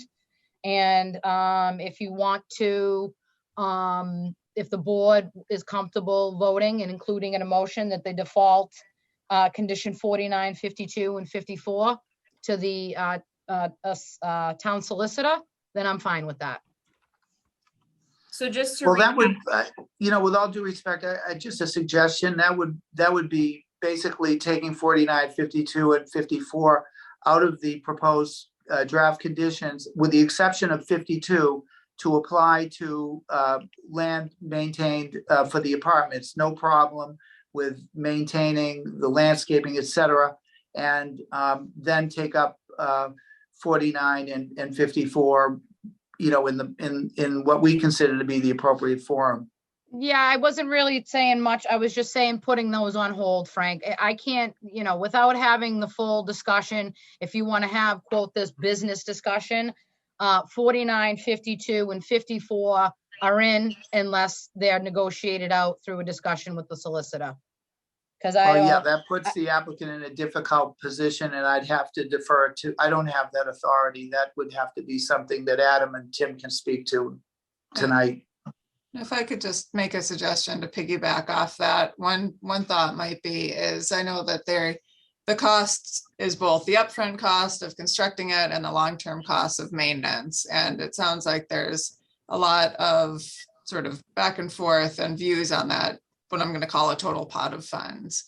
And so one suggestion might be for 54 that talks about is encouraged to explore the use of CPA funds, is having in there that condition, along with 52 and 49, could be modified on an administrative level if the applicant's unable to get those CPA funds for use in the construction. So it ties the two together. I don't know if that's just sort of speaking out loud, if that's a possibility, but it continues the conditions in the decision if we were to vote on it tonight, but it also allows some continued negotiation and looking at the costs of that area. Madam Chair, can I just add one other thing based on what Vice Chair Crowe just mentioned? I'm sure Mr. Marinelli is familiar with community preservation, and maybe the applicant as well. Maybe they've used it, but the reason I said it's no slam dunk is because, first of all, again, I'm going to say this is the first time tonight I ever heard community preservation money. So that was a total surprise and deviation, significantly from the impression that we had and that we have been led to have over the past many meetings. So I have no idea what that project would be, what it would look like, how much money you would ask for.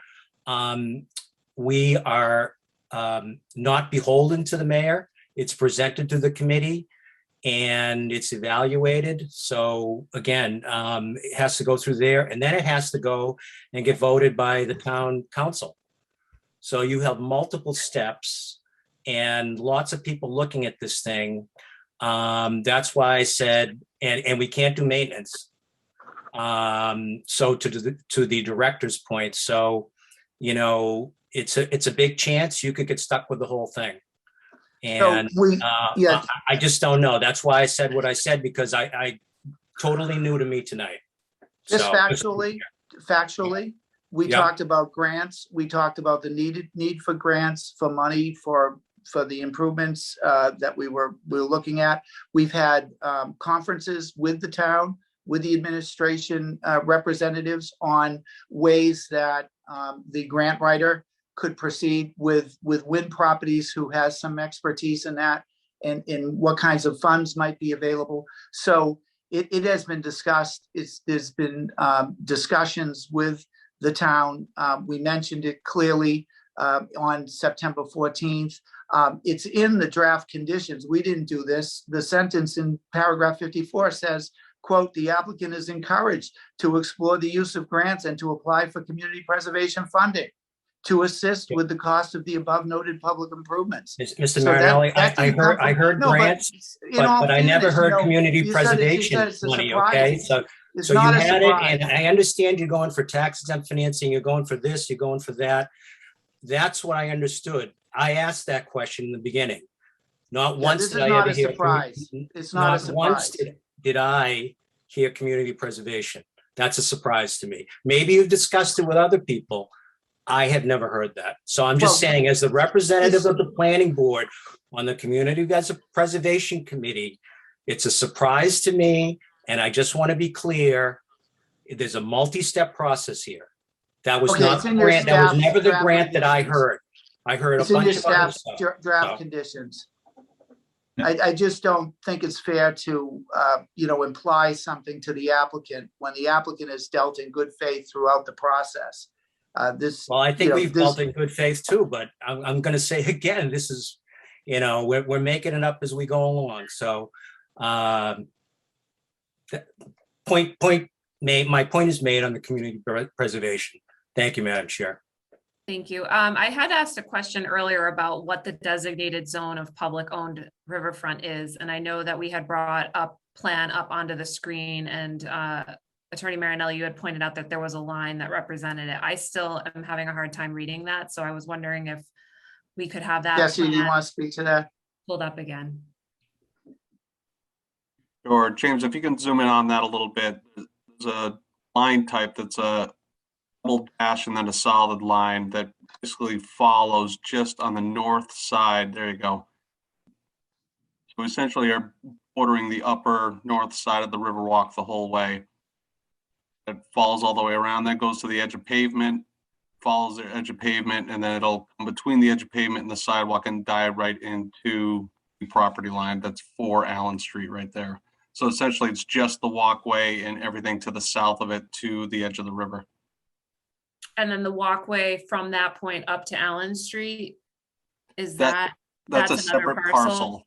That's right. So that would be, it's obviously under agreement right now with Wynn, but that would essentially be deeded over to the town as a separate parcel. That is under land court jurisdiction. So we really don't want to do anything to try to fold that into any other parcels. It really should be left by itself and not joined up with any other parcel. Otherwise, that would add 6 months or more to any type of A&R process. So who owns that parcel? That's Wynn currently? That's the Williams, but it's under agreement by Wynn right now. We just have an Okay. option on it. Yeah. So we're talking about maintenance of Wynn maintains that portion of sidewalk, and then the town Riverwalk portion, it connects to the town Riverwalk portion? No, the town would own 4 Allen Street, that whole thing. So you would have essentially the sidewalk and from Quincy Ave all the way down into the site. Okay. And what we're looking at having the town potentially maintain is that, and that would include annual maintenance, but also snow removal and everything associated with that. Is that correct? Is that the intent? That's what we're talking about, correct? I would let Wynn speak to that. I don't want to misrepresent what the anticipation is on maintenance. I think those are the things we want to talk through, right? I mean, I think those are- who maintains and takes care of the Dingy and Tolan trails, which are right on the other side of Quincy Avenue? I think that's the town. Excuse me, you have to put forward mitigation. No, I just asked a question. I know, Frank, but there's 3 conditions. We said, forget about the polls. The 63 is a non-starter per our legal department, and I'm leaving this maintenance thing up for future discussion. That's it. Like, how much more? This is like enough. That's what's on the table for this evening, unless the planning board has some other types of things that they want to add or some other suggestions. But you had said earlier, this is for Mr. Stein. So what's your opinion here, Mr. Stein? Is that something and we can move forward this evening? Otherwise, it's going to have to get continued. And I really don't want to continue this. Yeah. You have a value here. We have a value here. You're going to win with the development, and the planning board and myself have to look out for the town. This is everybody winning here and moving forward. This isn't, keep talking about the same things over and over again. Again, those 3 conditions. Forget about the polls. You don't want to take them down. That's great. 63, Well, in all again, fairness, non-starter from Melissa, our you legal just said- department. I don't you have just the said authority on 63. And in then all the fairness, last one, Jeez. deal with the town on. In all fairness, you just said leave it for future discussion, which dovetails with what I said. 49, 52, and 54 should go out, left for future discussion, per your phrase. Leaving it in and voting it in and leaving the applicant to have to fight its way out of it is not, leaving it for future discussion. I'm just pointing that out as a matter of Maintaining procedure. their own landscaping. Why would we take that out? Why would No, we no, take no. that? We've already agreed to that. We've already agreed to saying that we would certainly be I made that very clear. That's not what we were saying. we made very clear under 52 that we would maintain the landscaping and everything on the apartment, on the Switch House Lofts property. It's to the extent that any kind of maintenance is imputed on the Riverwalk, which again, we're installing. That's the issue, that respectfully, the board just leave for future discussion. You know, So- any item relating to future maintenance of the Riverwalk. So Frank, is it leaving 52, but taking 49 and 54 and leaving that for further discussion?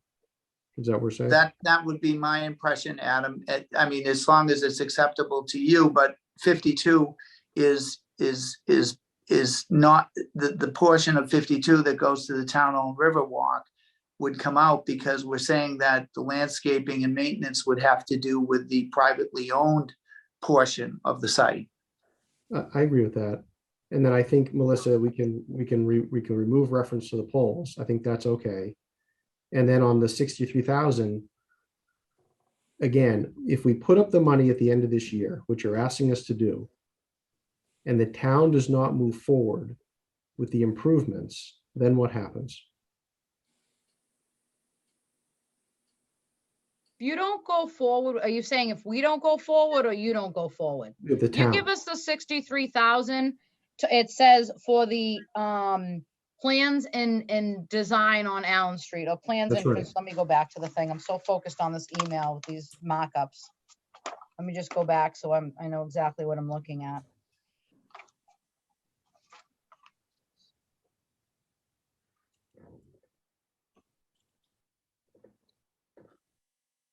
and I think what I'm getting at, Melissa, is we're happy to make the contribution if that jumpstarts the process, if that jumpstarts. Okay, so the way that the condition is written and it says specifically in there, and when we take money and when the town takes mitigation money, it's for a specific thing.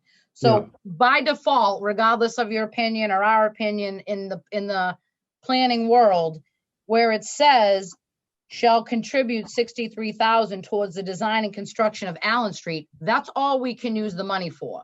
So if we don't do that, you have a right to ask for the money back. And Frank, I think that I'm saying that correctly. When the planning board takes money for a specific purpose, it can only be used for that purpose. We can't take it and go put a sidewalk on Grove Street or do something else. So that's really not an issue, in my opinion. That's what the condition says, and that's what it has to be used for. We can't use it for anything else. I guess what I was getting at is I trust that you're going to use it for planning and design. And if you trust we're going to use it for that, why are we still talking about it? Because what happens next? Who's going to do the improvements? If the improvements never happen, then what's the point of putting up the 63,000? Well, it says for the design or the improvements. If the town does the design and does the improvements a year later or 2 years later, it's for the design and the improvements. We're talking about pennies here. I am embarrassed that we're even having a discussion about $63,000. Never in my entire life have I had a discussion about this minuscule amount of money. Never. I'm shocked. I went from disappointed to shocked. And I just, this discussion, again, those were the three things that were on the table, okay? I have direction from the town solicitor, absolutely not. Do you understand what that means, sir? I understand what it means. Okay, so why are we talking about it? Because this is, to everyone else's point, this is the first time we've heard it, and we feel like it's being jammed down our throat. So if this is the position you want to take. You think $63,000 in mitigation is jammed down your throat? It's not the dollar amount, it's the position that you're taking here. We've never taken that position with you guys on anything on part of this discussion. So if that's the position you want to take, that's upsetting for us too. It goes both ways. So if you want to move forward tonight as you proposed, let's do what you described and let's move forward.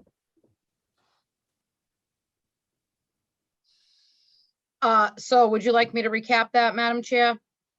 Yeah, I think that would help clarify what we've decided. So condition 22.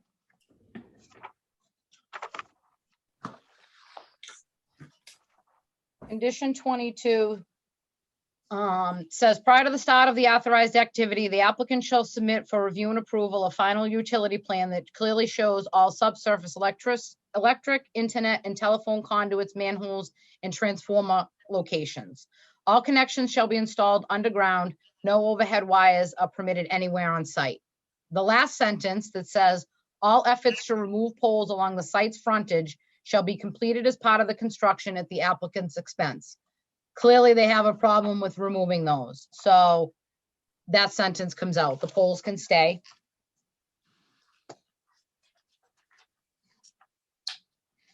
Condition 46, again, I've been instructed absolutely not.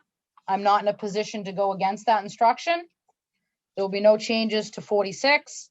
And 49, 52, and 54, if the board would like to move forward this evening, whatever motion is made to include the conditions 49, 52, and 54 will be subject to review and discussion by the town solicitor, the applicant, and the director of planning and community development. And our revision to that would be that we would request that they be removed with the exception of 52 as applies to the privately owned site. Because if it's left the way it is, Mr. Stein and Mr. Mustacato could speak to it, but that doesn't accomplish what we've been talking about. In condition 49, what is the retaining wall in reference to? Which retaining wall is that? There's retaining walls everywhere, Madam Chair. They're Oh, it's- everywhere. There's a with regards- huge one along the water. Again, like, we're not like.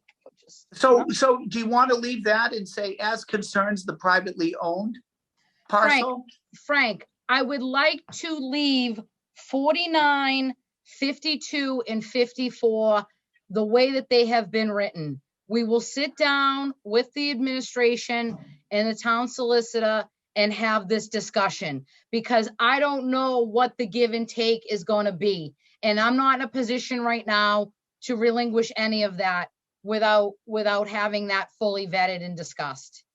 Well, I think How that does what it the allow for- applicant is saying is that if each of those were introduced with the phrase as concerns the privately owned parcel, then that might be acceptable. But, otherwise it puts the maintenance responsibility on the applicant, which is the whole. And Frank, I don't know what's going to come about. Okay, maintain this, maintain a little, I don't know. And if you're not going to assume responsibility for the Riverwalk and what's on that lot, then we need to discuss everything. And Which is that's why only it fair. shouldn't be included in a vote, in fairness. It shouldn't No, be it should be included. included, subject to revisions. We're not going to take stuff out and put it back in. The items are in there and they will be modified based on whatever we agree to. I think it's challenging as a board, at least I can just speaking on my own personal behalf, is that we do have a set of conditions that was reviewed with town council, and we do not have the privy of town council giving us advice real time right now. So, we want, I think, to have a successful project, and it sounds like we're talking about, we're so close. So how can we get there? How can we get there tonight? Is there a way to get there tonight, accepting? I think I what suggested direction it, Madam Chair, because the word surprise has been used a great deal tonight. And I think in fairness, the real surprise has been on the applicant, because we got the conditions on Sunday night. And the surprise is that we're responsible in perpetuity for what is on the other side of Quincy Avenue, taken care of by the town trails, the Toland Trail, the Dingy Trail. This is another trail, but it's being installed by the applicant. That's fair. That's what we expected. The surprise is that we get 49, 52, and 54, and Adam Stein and Tim Mustacato can correct me if I'm not explaining their position correctly, but I think that's the surprise that's on the applicant tonight. And all we're asking is that if you want to leave 49, 52, and 54 in, preface it by saying, with respect to the privately owned parcel, comma, introduce each one of those paragraphs with respect to the privately owned parcel, because, and then we have then we can have whatever kind of discussions that the planning director is talking about. But to just leave it as is essentially, just imposing it inflexibly, unilaterally. This is the way it's going to be upon the applicant. And I'm not sure what that does to the project. And, again, Adam and Tim can speak to it. I think they understand exactly, what we're talking about here. And, that would be my suggestion. If we're going to move forward, introduce 49, 52, and 54 in all fairness, with the phrase as applies to as concerns the privately owned parcel, comma. Melissa, you're on mute, but I can hear what you're I saying. know I'm on mute because I don't even want you to hear what I'm saying. I know there might be some other solution of give and take of who's doing what. And respectfully, without having the administration and the town solicitor, it's not for us to predispose that. The draft conditions are written the way they were. They're very, very fair. And that's the way it's, and that we're not going to start talking about 49, 52, and they're all together. They're all part of the maintenance thing. And Right, I'm not ready to say who's going to do what and delete this. Leave it in there. And then whatever you agree, what if we don't come to an agreement? Then there's nothing's maintained? I don't think so. But there has to be some ability to have further discussion. If we leave them. That's what I just said about 17 times. Okay, 17 Melissa. Frank, you know how reasonable I am. This is ridiculous. I'm sorry. This is ridiculous. This is ridiculous. If somebody says one more time we're doing the Riverwalk, again, no one has been able to tell me what you're actually doing to it, besides dropping it off to the town. Well, it's a substantial expense. Installing a 600-foot Riverwalk is a substantial expense. No one said it wasn't, Frank. But again, you have the Riverwalk is what you need to do to get this special permit. Yeah, We're already dialing it back big time. No, we need to install it, and we're doing that, and we're not dialing back anything. The installation is what we have to do. The in perpetuity maintenance of a public trail, which isn't done, to my knowledge, anywhere in town by a private applicant, isn't done anywhere. Isn't done across the street with the Dingy and Tolan trails, and this, in all fairness, should be introduced under 52, 54, and 49 with as concerns the privately owned parcel. Or, if you want to put the contingency subject to further discussion, subject to further negotiation or whatever. But, I don't think that just imposing it is fair.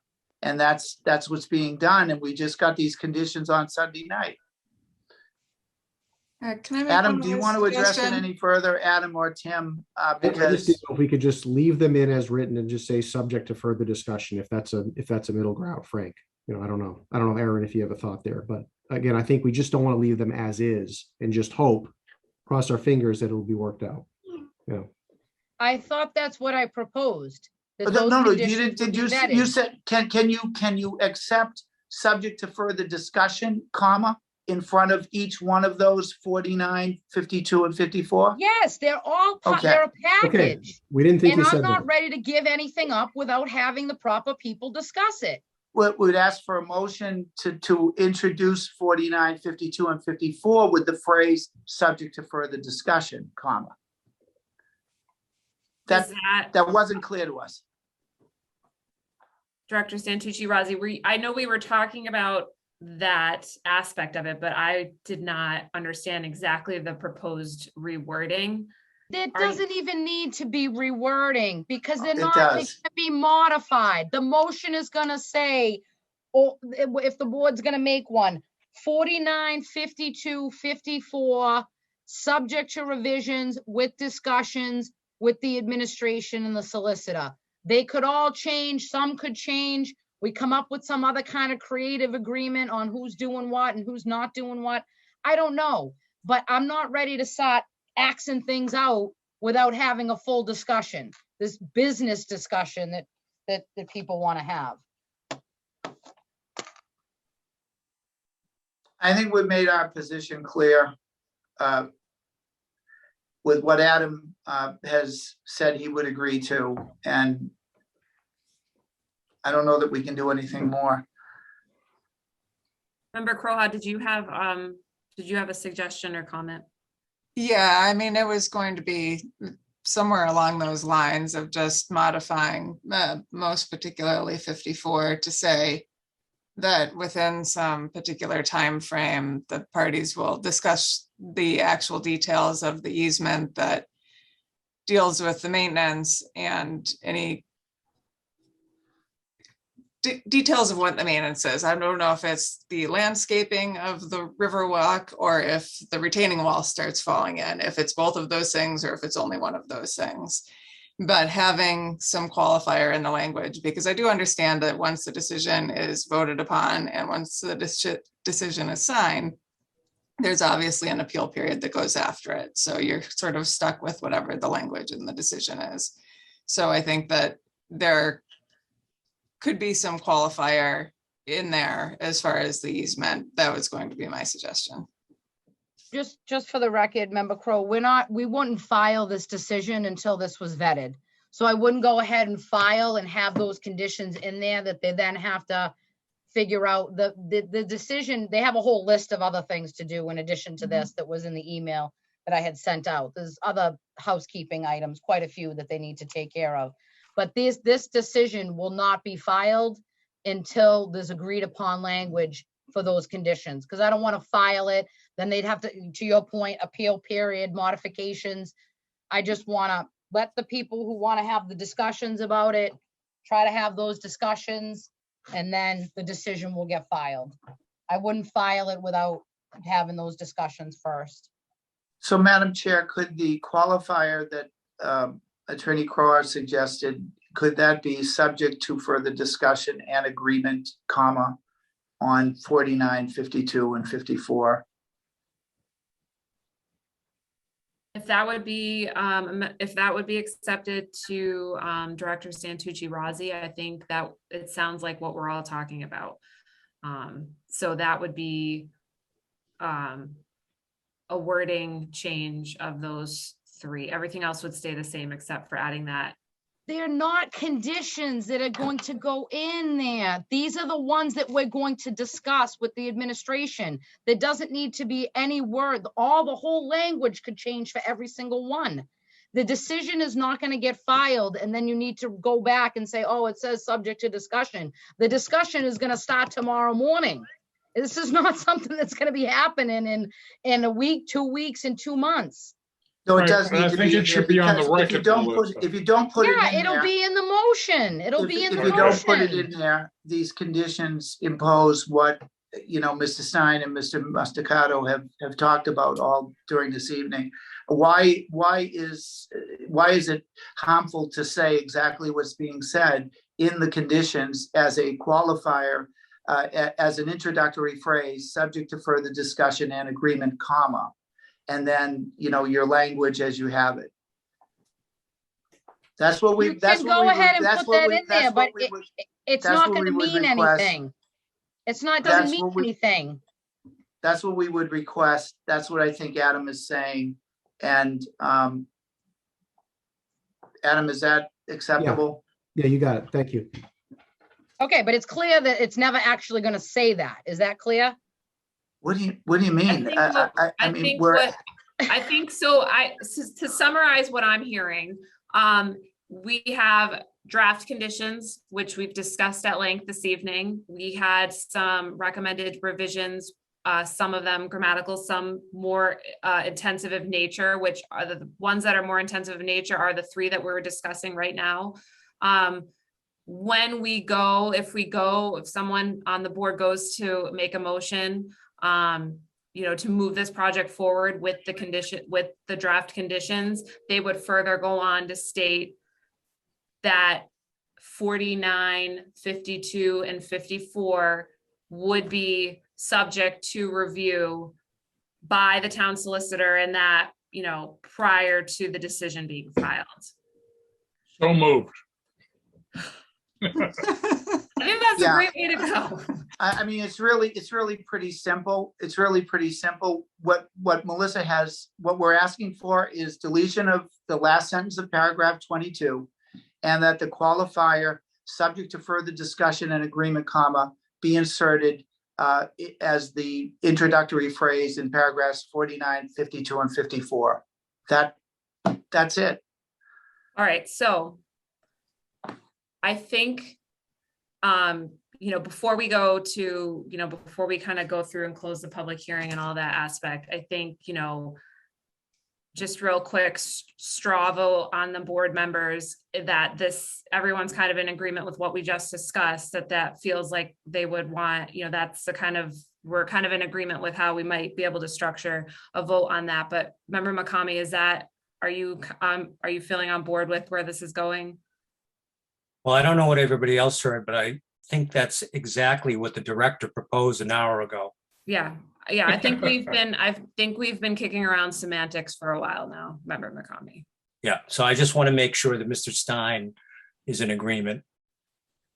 I think, okay, so Member Crohat, are you feeling like we're going down the path here? Yes. Okay, Member Grove? Yes, ma'am. And Member Kent? Yes. All right, Mr. Stein, are you, I feel like we've essentially kind of discussed what the vote might be this evening, but are you feeling comfortable with the direction we're going in? Yeah, I think as long as it's documented somewhere. Okay. All right. So if it's all right, we can, and I don't see any comments from the public. Again, for those of us still hanging out and listening, if anybody, I do have a hand raised by Mr. Kirkland with the town office. I don't know if that's intentional or. As of right now, there's no, I'm not speaking for Melissa up to today, but there's no commentary. I know, yeah, there's nothing I've received tonight or leading up to this, but perhaps something went through Melissa. But just to state that since my email's on the agenda for this whole meeting, I have not received any commentary on this in any fashion. Okay, great, thank you. I think with that, I'd like to move to close the public portion of this meeting. So Chair, I'll entertain a motion to close the public portion of the meeting. So moved. Do we have a second? Second. Second by Member Kent. Roll call vote. Member McCamey. Yes. Member Croa. Yes. Member Grove. Yes. Member Kent. Yes. And chair votes yes. And then we need to vote into the record correspondence through the most recent date, which, if staff has that available, or we can just. It would probably be today. I know there are some emails back and forth. All right, so. Yeah, it's today, Madam Chair, 3:50 p.m. Perfect. So All moved. right. Thank you, Member Grove. Do we have a second? Second. Second by Member Kent. Roll call vote. Member McCamey. Yes. Member Croa. Yes. Member Grove. Yes. Member Kent. Yes. And chair votes yes as well. So Chair will entertain a motion to approve the special permit site plan review file 2115. As discussed during the meeting, we have the draft conditions as prepared by staff. We will be moving forward with those, with the exception of the last sentence of, which condition was that with the light? The 22. 22, we will be striking the last sentence. All efforts to remove poles along the site's frontage shall be completed as part of the construction of the applicant's expense. And then also we will be noting, we would like to note that condition 49, 52, and 54 will be discussed with the town solicitor and staff prior to filing of the decision. So moved. Do we have a second? Second, Second by member Kent. Roll call vote. Member McCamey,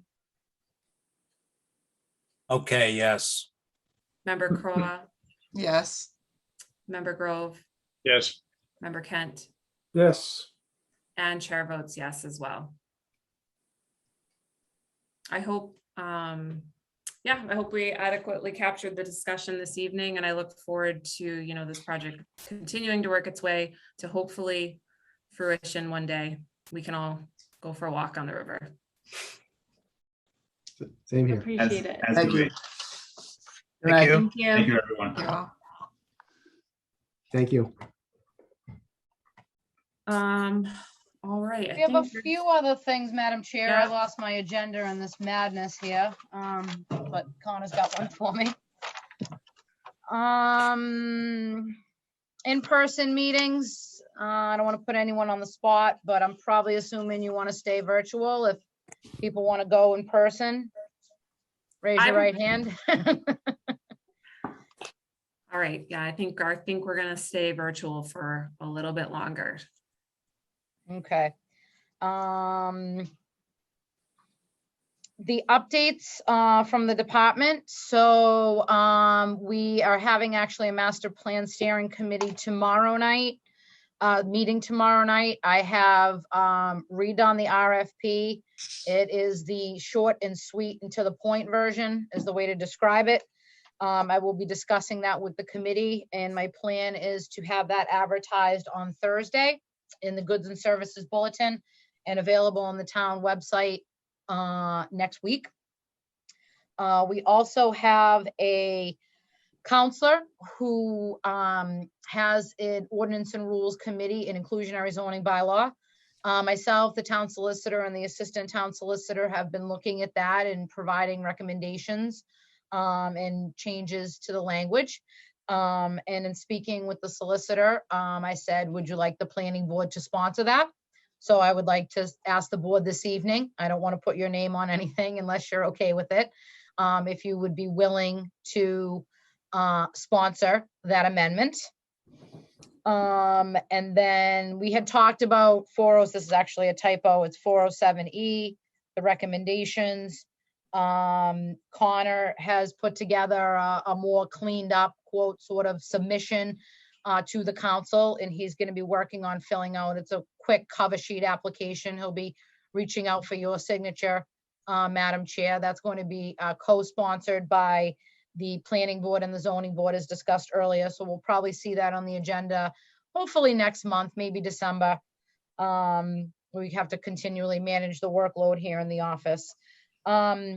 So just some feedback on the inclusionary, if people want to be involved, want to stay out of it. I think it's a good ordinance. I tried to work on one in 2004 and 5 and nearly got ran out of town. So I gave up on that one, but it's back nearly 20 years later. So I would default to the board and how they feel about sponsoring that. Yeah, I guess personally, I'm not as familiar with what the inclusionary housing bylaw would look like. I don't necessarily say I wouldn't want to sponsor it or would. I don't know if we need to make that decision now before seeing it, or if there's a draft or any, I guess, more information. Yeah. That would be my recommendation before we decided that one. I know we've talked extensively about the other one, the secondary one, and for new members who might not have been, I think it's been several months since we've discussed the planning board report and recommendations. Member Kent, were you here when we started that discussion, the planning board recommendations and the way it ties into ZBA recommendations? The subject has come up. I haven't, I don't know. Yeah. I didn't say anything concrete. And Yeah, there's clearly some confusion among the people of the town as to, Who's the who's planning which. board? Mhm. Who's the planning board? I think we had talked about trying to clear this up because I think the work we do, historically the work that we do as a planning board was done maybe before we had as much staff, and so there was some discussion. We've had ongoing discussion, our board and the ZBA, in changing the bylaw with regards to the role the planning board takes in being a recommending authority to the ZBA. So that was kind of what we were working on. And hopefully, if new members haven't had a chance to read that proposed revision, we can get you a copy of that so that, you know, if we do get that on the agenda moving forward, everyone knows where we're at with it. Yeah, you know what? I'll recirculate the memo, or I can even have Connor circulate like his draft that he's done. Yeah. That we would put up to the council, and then I will also get a copy of the inclusionary and circulate that as well. Yeah, Okay. that sounds great. Very Yep. helpful. If Connor changed the language to the proposal that we put forward, do we need to revote it? It's just to remove that sentence. It's not, there's no language change. You He's don't just call- taking a memo that I wrote to the planning board and he's turning it into a request for a text amendment. There's no, it still says to remove section 407E. There's no quote language change. It's just removing that whole section. Okay. He's just Okay. turning it into, so instead of it saying, you know, dear planning board, it will be reformatted to the appropriate board, which is the council. And could we also get a copy? I think the we discussed it at one of our meetings. I'm assuming the ZBA discussed it at one of their meetings, the removal. Yeah. Could Yeah. we have the minutes from that meeting just to review the discussion that they had? Yep. I'm almost positive it was this, was it the same memo? Yeah, like we changed maybe like who it went to. Yeah, but we can get that. So circulate the drafts and then we'll circulate the minutes.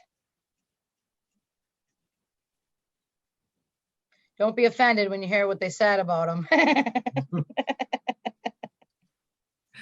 We'll get all that out to everybody to just, and then, Member Crowe, if you have any follow-up questions or anything, just, you know, you can reach out to, Connor or myself on that. We're kind of like working together on it and we just want to get it up to the council.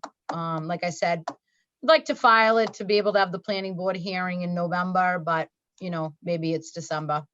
Yeah, I took a look at the memo that you had sent earlier today on the removal of that sentence, and I don't really have any questions on it. I think that makes a lot of sense. The Oh, did I 407 recirculate it? No, I emailed you this morning to see if there was any documents on those two, and so you sent me. the Oh, that's memo. right. I'm so sorry. It was I'm like so 5 sorry. days ago, but it was actually this morning. I'm like, how did you get it? Yeah, duh. So you already have it. Okay. I'm on, I think I might have even like done it from my phone, which is dangerous. All right. So we'll get all And that then out. do we have just the only other thing, approval of meeting minutes? I saw Luis had forwarded the June minutes. Yep. Do we need to make a motion to approve those? Yes, please. I'm hoping people had a chance to review those, if there were any comments, or if we can have a motion to approve the June minutes. I'll make a motion to approve. I'll Do we have a second? second. Thank you, I read Member them. Kent. Roll call vote, Member McCamey, Yes. Member Crowe, Wasn't here in June, so I'm going to recuse. right, Member Grove, Yes. Member Kent, Yes, and Chair votes yes. I think that's it, everyone. Before we go, I'd like to make one comment and I would like to congratulate Mr. Kent. He is a full member of the planning board. He and I were at the council, well, we went to Ways and Means and then the council last week. And I'm super excited that he's on as a full member, and I don't want to speak for the other members, but I've heard nothing but good things about him from a lot of people. So glad you're still with us. thank you, thank you. Welcome to full membership. Yeah, I didn't distinguish the difference, but I think it was the same. We haven't had the person offered me induction yet, Tom. There's something about the first prize is a week in Philadelphia and the second prize is 2 weeks in Philadelphia, so there we go. I think when we go back to in person, you get a comfy chair and not a folding chair now. That's what that means. I'm looking forward to in person, sooner. All right, so I think with that, I can get a motion to adjourn. So moved. Second, Second. all in favor? Aye. Yes. All Roll of us. call. Member did it. Roll call. McCombie, Absolutely. Member Crowe, Yes. Member Grove, Yes. Member Kent, Yes. and chair votes yes. Okay. Thank you, everyone. That was a lot of hard work tonight, and we really appreciate it. Good Good night, work, everyone. Thank you so much. Good work, everybody. Take care. Have a good night. All right, good night.